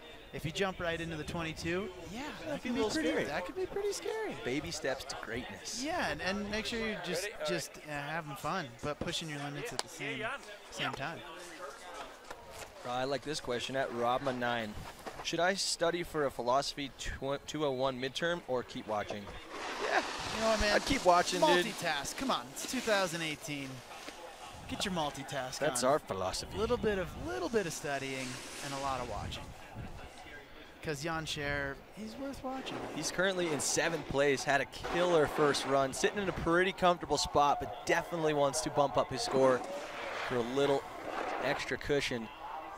Look at the size of that Cap 10. Bump up your score so you're sitting in a good place for finals, too. You don't want to be the first guy dropping. Exactly, because they run them in reverse order for the finals. So the first place qualifier does have a strategic advantage. Solid run from Jan Good run. Scherer. Great run. Guys, I got to unlace the boots. Oh yeah, feel free to make Please yourself do at make home. yourself. You know what, Danny? It's The gonna get a whole little purpose stinky, of this though. set got- is to get comfortable. It's We gonna got day get- beds in here. We Dan. got the day beds going. It's going to get a little stinky in here. Oh no, actually, yeah, maybe keep him on. Keep him on, please. Dan Davis, I've grown up with this kid, and he has the stinkiest feet in the world. I might even just switch my seat over here. If you don't Well, and you know, I'm really running I've been putting some life into these boots. Yeah. So these liners are just full of stink. Yeah. It's not Oh, quite there time it for is. new boots, but maybe Yeah. time for new liners. And we're going to get Danny Davis out of here. Thanks so much for joining us today. I'm going to rush to the hospital. So is this going to bump up? I hope so. I hope so. I mean, it was definitely bigger and cleaner, but we've seen a lot of the second runs, similar runs that were bigger and cleaner, and they haven't really bumped it up. But yeah, you improved by 0.6. Yeah, but he So- stays in 7th. You never know. Now, You know. is it Jan or Jan? I think it's Jan, Dan. It's a soft J. Oh, okay. Yeah. Like Yagi. Like Yog. Yeah. Or Ryan Wackendorfer, 12-letter last name. oh wow. Yeah. Well, he wins for longest last name. That's what I right. was saying. Booyah. I was like, wow, look at how long this last name is. And then T-Bird's like, yeah, 12 letters. Just like that. I was like, what are you talking? How did you do that? Whack Attack is #1. I love the signs. I like Dubdorfer. Dubdorfer. There you Make go. this pipe your. That's awesome. And you know, this is his first contest back. He's had a season on the sideline, so. He had a big slam at Dew Tour. And he had such a good run going, so I'm actually really stoked to see what he puts together. Front double 10, Yeah, back-to-back double 10s. cab sev. Or is that a front seven for him? Yeah, he's regular footed, so yeah, that was cab 7. sev. Double crip. Well, Michael Chuck. Oh, yeah, damn. Oh See, my gosh, I'm it's- sorry, see what folks. happens. It's I'm not- really sorry. When you watch I get 64 mad runs, when the announcers blow that, so and you see why, man. that's one for me. That's one. You got one. 3 strikes one. and you're out. Dan, that's all right, man. We can't do what you can in a pipe, so. I can't You even know? call it. I actually stepped in the studio yesterday and tried to put the trick names up, and it is almost as challenging as doing the tricks. Yeah, Everything's I saw happening Brock so before fast. dinner. Yeah. You went in with Brock Crouch. Yeah. And Brock was straight up like, I got so much respect for that trick calling, dude. I marked Like, a that's the triple cork, hardest thing. a Miller flip. You mustered Miller flip. Backside Miller flip 1440. I mean, this was a run right here. This Not- could jump up. This double potentially. Michael Chuck on the lower end of the spectrum. Yeah, But I will stopped. say, like, amplitude is king in half-pipe riding. you It know, is. so- Doing a double Michael Chuck only needs 5 s- feet out is definitely hard because you got to throw it so hard, but it's I mean, super scary to do it 15 to 20 feet out. Yeah. So he only needs a 62.4 to jump into the top 10, which is not where he wants to be, but that 10th spot is still a pretty low score. Yes. The door's open. where's he at right now? Sorry. He's Eighth. currently. So he's in there for now, right? No. Oh, He's no. He's not even on the screen. Oh, He he's must be in not. 30th. Well, I looked Well, hopefully that gets him in there. I mean, that was a good run. Couple doubles, 3 doubles, right? Which is always part of making a good half-pipe run these days, having a couple doubles in there. For sure. It's not all just methods and back threes. And he's coming off a pretty nasty injury, too. You know, he broke his arm earlier in the season, made a super quick recovery out here riding at the U.S. Open. Right now, that 10th place spot still being held down by Naoto Ando. And he's watching like, oh, Yeah, man. he had his fingers crossed. What He's is it going to dropping be? next. The judges are taking their time. Oh, here we go. Which could mean one or two things. Oh, it doesn't look good. That's It's a low. looking like He needs a big flow here. 57. It's not going to bump him in there. So Ryan, welcome back to competitive snowboarding. What a great showing for your first event. Many more to come.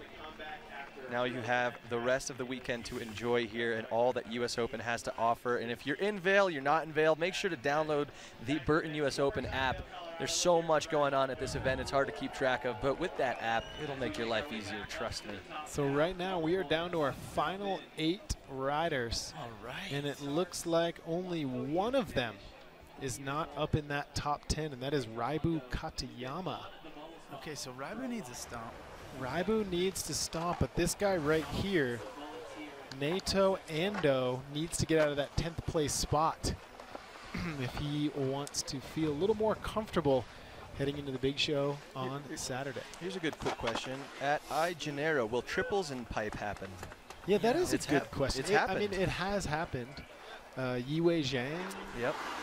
kind of landed one a few It years just back. seems like that risk and consequence. It will is happen. Too high, There's no doubt though. about it. But it's just how quickly will it happen? Yeah, I mean, and will it become commonplace? That's a different question, I guess. Yeah, But If it's more of just that last hit, chuck it and hope it comes around. well, here's the thing: is a jump can be built bigger and safer. A 22-foot super pipe is just a 22-foot super pipe. You know, like What is about a the 48-foot small? exactly. There's a fakey.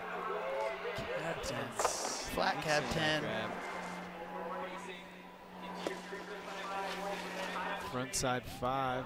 You got Iron Maiden blasting in the background. Front 5, back 5. Kind of mellow combo. Into a front double 10, so that's pretty tech.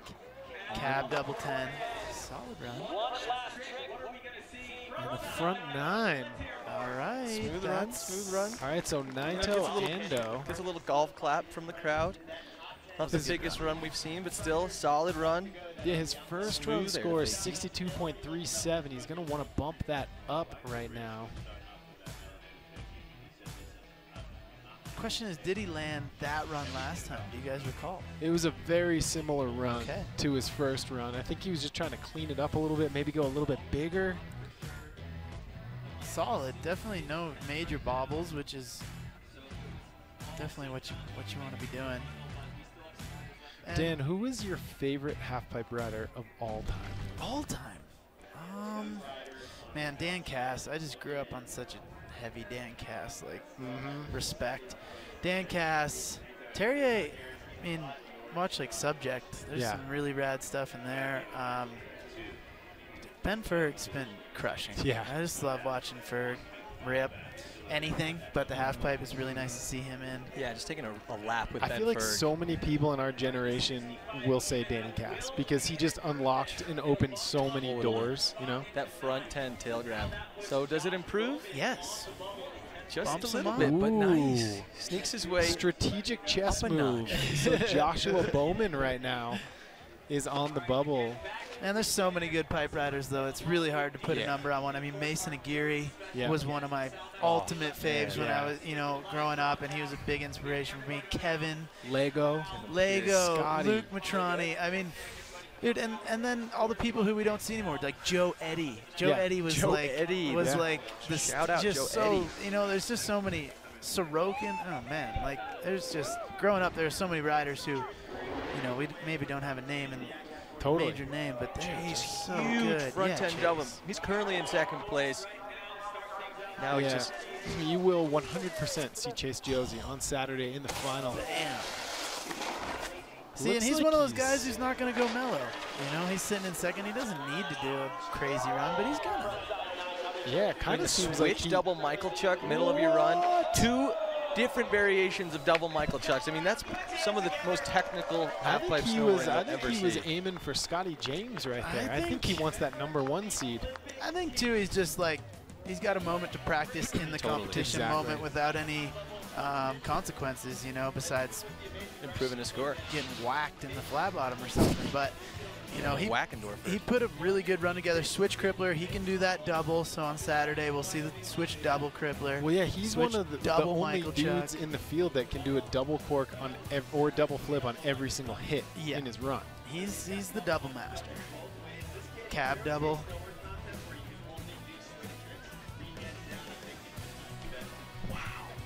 There's that front side 900. Bam. And then, like, having a double Michael Chuck and a switch double Michael Chuck in your run is something you want to be doing if you're trying to sit on top of podiums. Gotta That's give him pretty extra sick. points. Hop in the Red Bull Steve's banner. points. Yeah, do you think they're getting scored on that?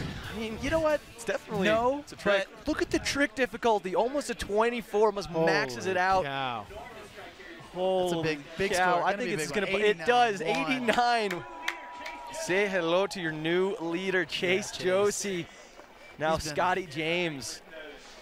And Sitting up top. you can guess that Scotty's going to lay down He's a gonna hammer. throw 'cause down now. Dropping last, man, I can't say it enough. It is so nice on finals day. Yeah. You get to watch what everyone's doing. Even some of these guys who are dropping later because they did so well last year Yeah. and all through this year, they get to watch what everyone's doing. Okay, how crazy do I need to go for qualies? That's Well, and you look That's a at big advantage. You know, on the women's side of things, look at someone like Jamie Anderson, Chloe Kim, Kelly Clark. That's like their recipe for success. Like put down the run that you know is going to win, and then just sit back and kind of like drop last and figure out Yeah. what you're going to do. It's a chess match out there sometimes. yeah. I can't say I've ever had a victory lap. How about Really? Chloe Kim's victory lap at the Olympics? Yeah, Yeah. that's Holding back. Back-to-back 1080s. Insane. Much respect on that So move. much respect. She could have taken it just so easy, and she just sent it. Doing it for This kid, women's Pat snowboarding. Bergner, So sick. really become a good rider. Great switch backside spinner these days. Currently in 4th right now at the So he's 76. chilling. He's chilling. But, oh! Hopping over the Red Bull I'm about sign. more features before the drop in. And he's one of those I like riders that too idea. that Love it. Oh! he's kind of like you, Dan, in that he does compete, but he also like rides some pow. Yeah. Like likes to build backcountry jumps, likes to film a lot. Oh! Holy cow! Huge inverted 12. front 12. It was sick backside 3 nose. Super talented musician too. Switch Yeah. back 7 tail. Having a sick run right now. Michael Chuck. Hand plant. Hand play. Slash. I'll take it. Slash is dope. He's a good rider, man. That was solid. That was really Check really him good out run. on Spotify too, folks. Tossing the helmet. It's in right now, man. Dude, Helmet I- tosses. Watch it if you're in the crowd. Did Scott tell you about the skit I want to film? Just involves me I- tossing a helmet and I hitting already, you. I already drinking a know cup of it. coffee. And I'm down. I'm Awesome. in. Way in. Yeah, keep your head on a swivel in that crowd. This front Never tail, know. Be careful. I think the crowd needs to be wearing the helmets. That was. Put that around. He made that front 12 with Oh, that front this 9. is- look at this See, look at that. That's why I skis. like the back threes, man. Little You know who did the sickest back threes back in the day?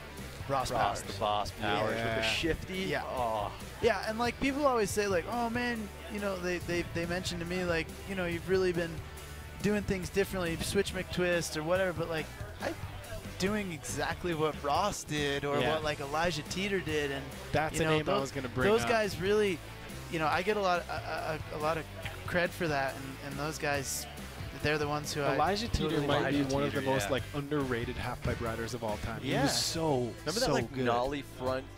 I don't even know what you would call that. Like front 7, Cab twist 7. off the toes. Like Yeah. what? He would do like McTwist to teeter-totter. fakies. Teeter totter. Teeter-totter. Here comes Pat, second score, That's a good score. 80.7. Yeah. Bumps himself up a notch into third Ooh, place. Bumps Ayumu Hirano down to 4th place. Excuse me, Ayumu. Make room. Excuse me. Pardon me, Ayumu, coming through. Sorry, on your left. So the Yeah. next rider to drop, this is the drama. Raibu Katayama is the only rider that can Raibu switch up that. Katayama is the drama? That's right. What the? I didn't even know I was rhyming. Oh, there. look at Drama that photo. with Ryu Katayama. This kid's cool. Another great energy up there up at the half pipe. A lot of high fives from him and smiles always. Very cool kid. Very friendly. And again, just an animal in the half pipe. Yeah, when this kid kind of like starts putting it together, he's one of those riders that can go bigger on every single hit. Oh, yeah. Like, he goes so huge. Style. He took a really heavy slam mid-season too, and you know, it's great to see him Bounce back at yeah. it, and like doesn't look like he skipped a beat. It's good to see, man. He's a good rider, always has been too. All right, so can Raibuyama shake up this top 10 right now? He's currently sitting in 25th place with a first run score of 34.5. I think he's Oh, gonna so put her far down. so good. Huge, stylish method to kick things off. Perfect frontside 10, landing perfectly on the top of the tranny. Backs it up with the cab 10 double. He's feeling it now. Now he's in a run. Look at how high he's landing on the tranny on every single hit. Back-to-back nines. Front double 12. Does it. Oh! Wow. The drama continues here in run number 2. I think the guy in 10th might not be after that. Yeah, Joshua Bowman. That was a solid run. Yeah, right now the score to beat is Ah. 64.37. I don't really see any situation where that's lower than a 64.37. I'm not going to say anything. Yesterday I kind of bit my tongue. I was Yeah. after watching Reds run. I'm like, oh, he's for sure in. Sorry, Yeah. Nick. And then he got 20th. So I'm going to just wait till the scores come up from now on. But what a run right there. Raibu, look at how perfect he is riding this half pipe. Every single hit lands it right back where he takes off. Look at that. That was Look at this. beast. Boom. That was beast. And I don't think maybe the first double 12 we've seen in qualies. I think don't it is, know. I mean, yeah. that's a, that's one of the, that kid asked earlier, are we going to see triples? Like, now you're seeing just 12s and 14s become a lot more normal with the doubles, and I think so. Yeah, remember when Sean White did the front double 12 for the first time at X Games, and it was like mind-blowing. And now Was you're that- seeing He got him- 100. Yeah, that was the perfect 100. You're seeing him way more often now. So. I can't believe he threw that too. Like, this is a run where he just needed to squeak in a 10th. He was having a perfect run. I feel like that could have been a done something front mellow. five. Could I have been a think hand it's plane. going to be top 5. I'm throwing it out. I don't mind. I don't mind being I think wrong. he's going to be in third. Okay, folks. But then- Boom. 22-8 Yeah, you trick did it. Wow. difficulty. Yeah, 6. All, That's going to be his a big trick score alone almost gets him into the top 10. Yeah, oh my goodness. 84-7. Massive score for Raibu. Wow. Yeah, Bumps him buddy. into third. Oh, I'm glad to see that. That's awesome, man. This is a solid top 10 as we see it right now for Yeah, so Saturday's final. We have our top 10. The question is now with Jake Pates, Ben Ferguson, Scotty James, and Ayumu Hirano left to go. Dan, you know these guys all pretty well. You've competed against them for a long time. You think they're going to try to get that top spot, or are they just going to kind of cruise? I think Jake will probably chuck. He'll chuck. He'll try to bump himself up. I bet Ferg will do a cruiser run. Yeah. Ferg's not scared to drop Yeah, mid-pack. Oh, we got a nice text message question from Preston Strout. Question for Danny: how many times can you grab it in one air? Oh! Man, I've only pulled the like video the, games. the 4, maybe perhaps 5 in one I mean, air. Danny, that's a quad. That'd be a good contest. That is yeah, a that's quad. where the quads need Dan, to go. be happy with that. Yeah. No quads and pipe, but quad grabs. All Okay. good. He's- Oh dude, my God, that was a his- huge double Michael Chuck. And his is like so different than So all the other steezy. double Michael Chucks, and that's the beauty of snowboarding. There's no perfect way to do these tricks. Scrubbing out on that one. Jake's so. one of those dudes that went from like a top 10er to like a top 3er in one season. It was Like, more he like really, top like One- 30er one into contest. top 3er. It was like Yeah. he really spiked. It was Yeah. awesome. His riding has gotten so insane in the last 2 seasons. Kind of like Scotty James. Like Scotty James for such a long time was like, man, this kid's really good, but he's never really a threat. And then he went from that to the top. Yeah. It's incredible. Jake's fun to watch. Like this double, Michael was Chuck is so so sick. much different than what you'll see from Chase or somebody else. And again, with his back 12, he grabs tail. That's Yeah. something you don't see from many people. That's the way to kind of stand out, not only as a snowboarder, but in the judges' eyes as well. Danny, what's been your top 2 highlights from run number 2? Highlights? Raibu's an animal. Yeah. That front double 12, he did not need to put that in at the end, and he did. That was really fun to watch. And I think, man, I like those little guys at the beginning. Yeah. The junior Val- jammers. Valentino, Val. Jake Ah, hypes Cantor. me up. Yeah. I get psyched on that. Oh, Here we here's go. the dude. Ben Jammin. Ben Ferguson. Coming out of He's, Bend, Oregon. What is it about Bend, Oregon that just creates Just a cool incredible town, man. snowboarders? Cool There's, town. Mount Bachelor's right there. You got the river, you know, Yeah.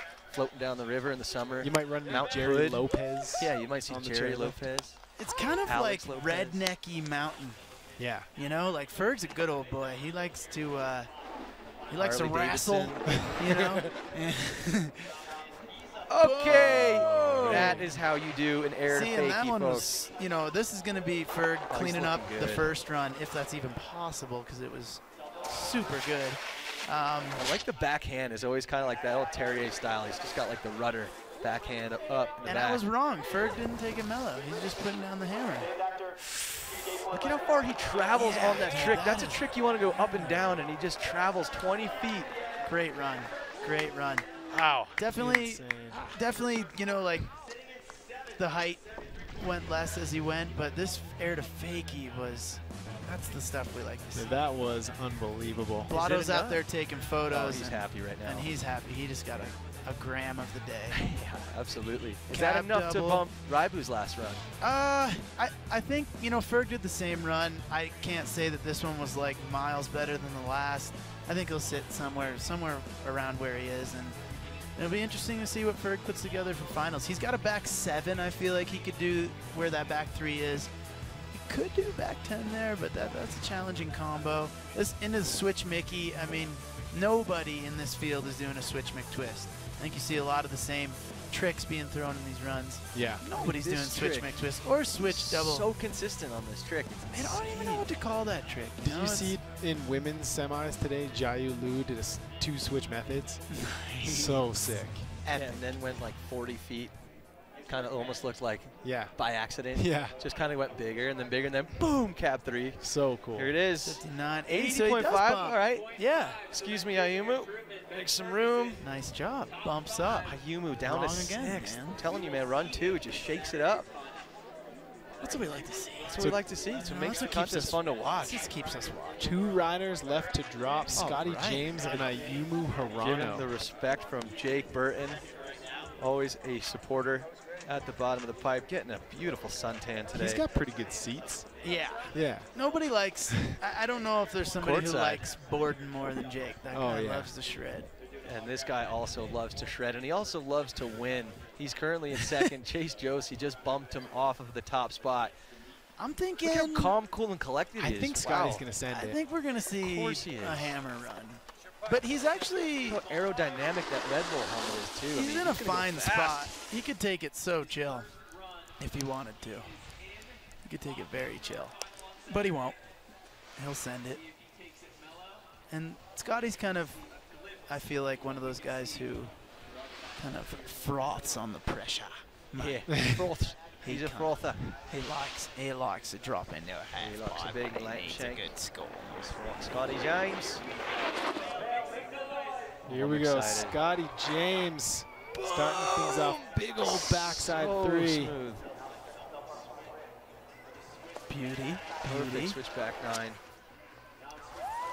He's going to clean up the first run, I think. Do something similar, it looks like. Oh, front double 12. Wow. Speak too soon.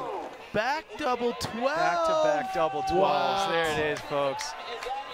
Wow. He just ran out of half pipe. Yep. Yeah. Scotty James went so big. I think he only got 4 hits in. Wild.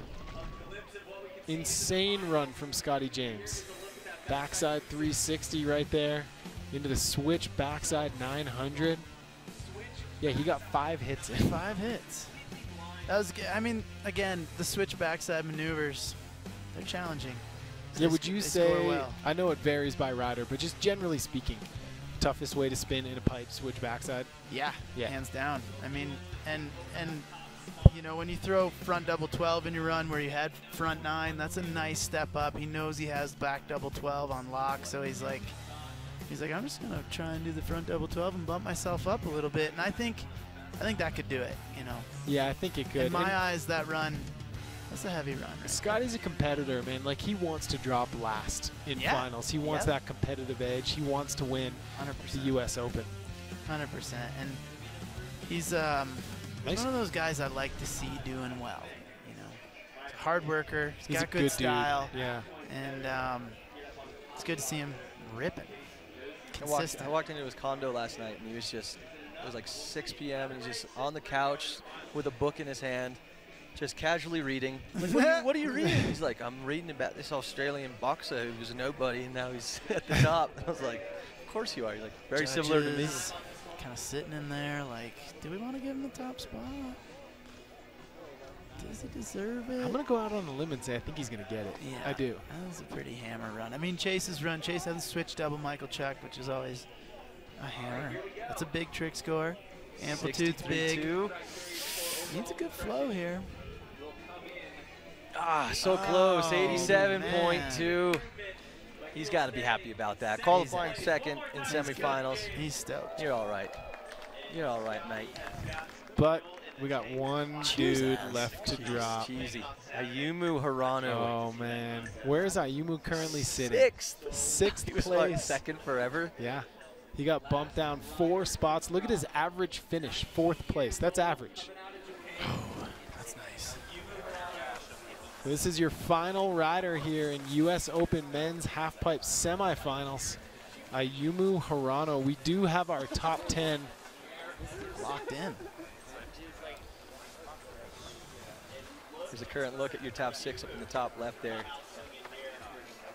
This is it. Can he increase his score on this final run, final rider? He certainly can. I think you're right, Dan. He certainly can. I think it's a good point. I think he can. Will he, I guess, is more of the statement. Exactly. Will he put it down? And will we see the front double 14? You know, I mean, is he just going to go nutso right here? I don't know. The thing with Ayumu is, like, he's so mysterious. You just don't know. He is, man. That's what I'm saying. He is a man of mystery. Stone cold human. Watch the size of this first hit. This always makes me a little nervous. Blast off! Beast. Oh my! Can you go bigger than that? Yes. I don't know. The G-forces? Cab double. Going huge. Ayumu connecting on every hit. Perfect front 9. Back 9. So taking it easy. Front 14. Is he going to do it? Yes, he is. Nope, front double 12. Perfect though. With style. Ayumu I think that's going to bump it up. Dude, the master tranny finder. Yeah. He is like him and Raibu, man. Raibu's bolts too. Everything is just bolts. Look at the size of that. You notice too, like the thing with Ayumu that really his legs don't move. Like watch him, his like it's not. There's no movement in the legs. Yeah, he's just like, locked in. He is a strong little bulldog in that half pipe. There's that frontside double cork 1080, grabbing truck driver, both hands, both edges. Grabbing truck driver. It's a crafty move because it helps. Helps bust that trick around, you know. Swag lord. Well, and I do feel like, you know, some of the competitors, some snowboarders out there doing double flips, they're grabbing their knee, and I think the judges do take notice of that now, and they might dock you some points for that. Is that backside 900? And this is kind of where he steps it up. Yeah, this is the moneymaker. He just kind of switches his axis of spinning like mid-trick. It's wild. It's one of those tricks that I look at, and I can usually see the tricks in my head, you know, like how I would go about trying it. That one's a little challenging for me to see. It's a wild one. Let's see, is this going to bump up his score? The judges. He's currently in 6th place with a first run score of 80 even. He needs a 90 to bump into first. Ooh. All right, let's see. 69.1. What? This is looking good. I mean, and he does it. 92.3. Ayumu Hirano will be dropping last in the finals on Saturday. Round of applause for Ayumu. That's the amplitude we're talking about. That makes a big difference in your score. And there you have it. That is it. That is all for the men's halfpipe semifinals. The top 10 is set. What a day here in Vail, Colorado. Are you kidding me? Incredible. Incredible. So semifinals as a whole are done at the U.S. Open. It's only finals from here on out. Ayumu Hirano, your first place qualifier, followed by Chase Josie, Scotty James, Raibu Katayama sneaking up there at the last minute. Pat Bergener, Ben Ferguson, Jake Pates, Jan Scherer, Derek Livingston, and Nato Ando. A stacked Hung finals. on there. Nato pretty much He did. held on He to was it. he was kind of bubble boy Yeah. but he did get himself up in a 9th with his last he got round lucky and there. then got Yep. bumped back down to He 10th. really saved so, himself. Yeah, he would have been bumped out were he not to put down a better second run. There you have it. Very excited Ayumu Hirano. And That's the there it most is. I've seen him smile. That's going to wrap it up for men's semifinals. Thank you all for tuning in. We're going to cut to a quick commercial break, but don't go anywhere. When we get back, the post show.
Welcome back, everybody, to the Burton U.S. Open Snowboarding Championships. Back in the studio for the post show. I'm Jack Matrani, sitting alongside Snowboarder Magazine editor Tom Monterosso and snowboard legend Danny Davis. What an incredible event we just witnessed, the men's halfpipe semifinals. Yeah, it was unreal. Unreal. That was absolutely insane. Here's some of our talking points. Let's start with the field.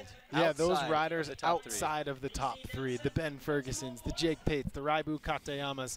Let's take a look at Ben Ferguson's gigantic air to fakie. I hope somebody got a photo of this. I hope. I'm mean, sure the they did. style on I'm this sure mini they did. poke over the lip. Danny, what did you think about that? Oh man, it's a beautiful maneuver. It's one of those tricks that, you know, they make it look effortless even though there's a lot of effort going in there.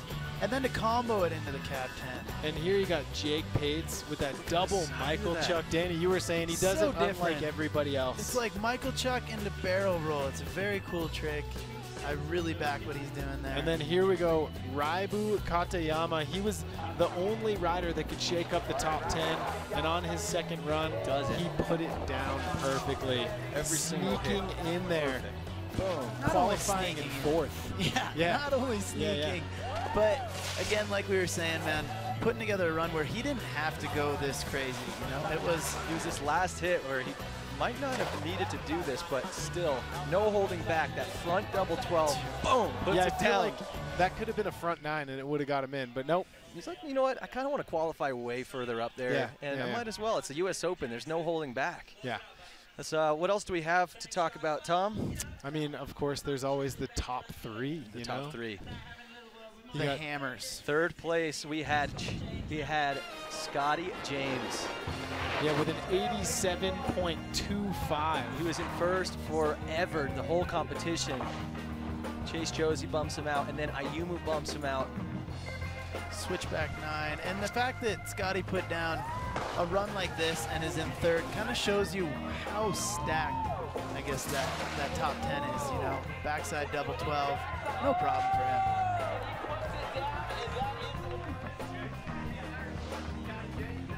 Scotty James, and then our second place qualifier, Chase Josie. Look at the size of this front double cab. You'll see that Switch become the crippler. double crippler in finals, I'm sure. And then Switch double Michael Chug. One of the hardest tricks in the half So pipe. hard. Does it with ease. Yeah, looking forward to seeing what Chase Josie's going to throw in finals this Saturday. Yeah, Chase is one of those dudes who can just go every hit some sort of double cork or double flip. So And then he's on his gonna make that last call. run, Ayumu was in 6th place, drops in his last run. He's a cyborg. Look at the size of this sideboard Indy, 20 feet out. Incredible final run to close out the semifinals. He will be dropping in last with a competitive advantage this Saturday for the finals. I can tell you right now, it is going to be an insane finals. Look at this front double 12, perfect. That was absolutely ridiculous. Frontside double cork 12. Let's break this down a little further. So starting things off with a 20+ foot backside air grab an Indy. See how Setting hard he himself popped up. too. Yeah, He had to it's- pop so hard in order to make it back into the half pipe going that big. And then there's the frontside double cork 1080 grabbing truck driver. Both hands, both edges there. He's coming into his third hit switch. So back-to-back double corks, front side to cab 1080 double cork. And Ayumu, Danny, you said it, his legs don't move. He doesn't speed check, he doesn't, Edge to edge, he's an yeah, incredible he just snowboarder. locks in that edge. It's and like keeps all of his speed. The tricks in the air are definitely something fantastic to watch, but if you're a real snowboarder, you realize that he's a great rider. Great So rider. there, right there.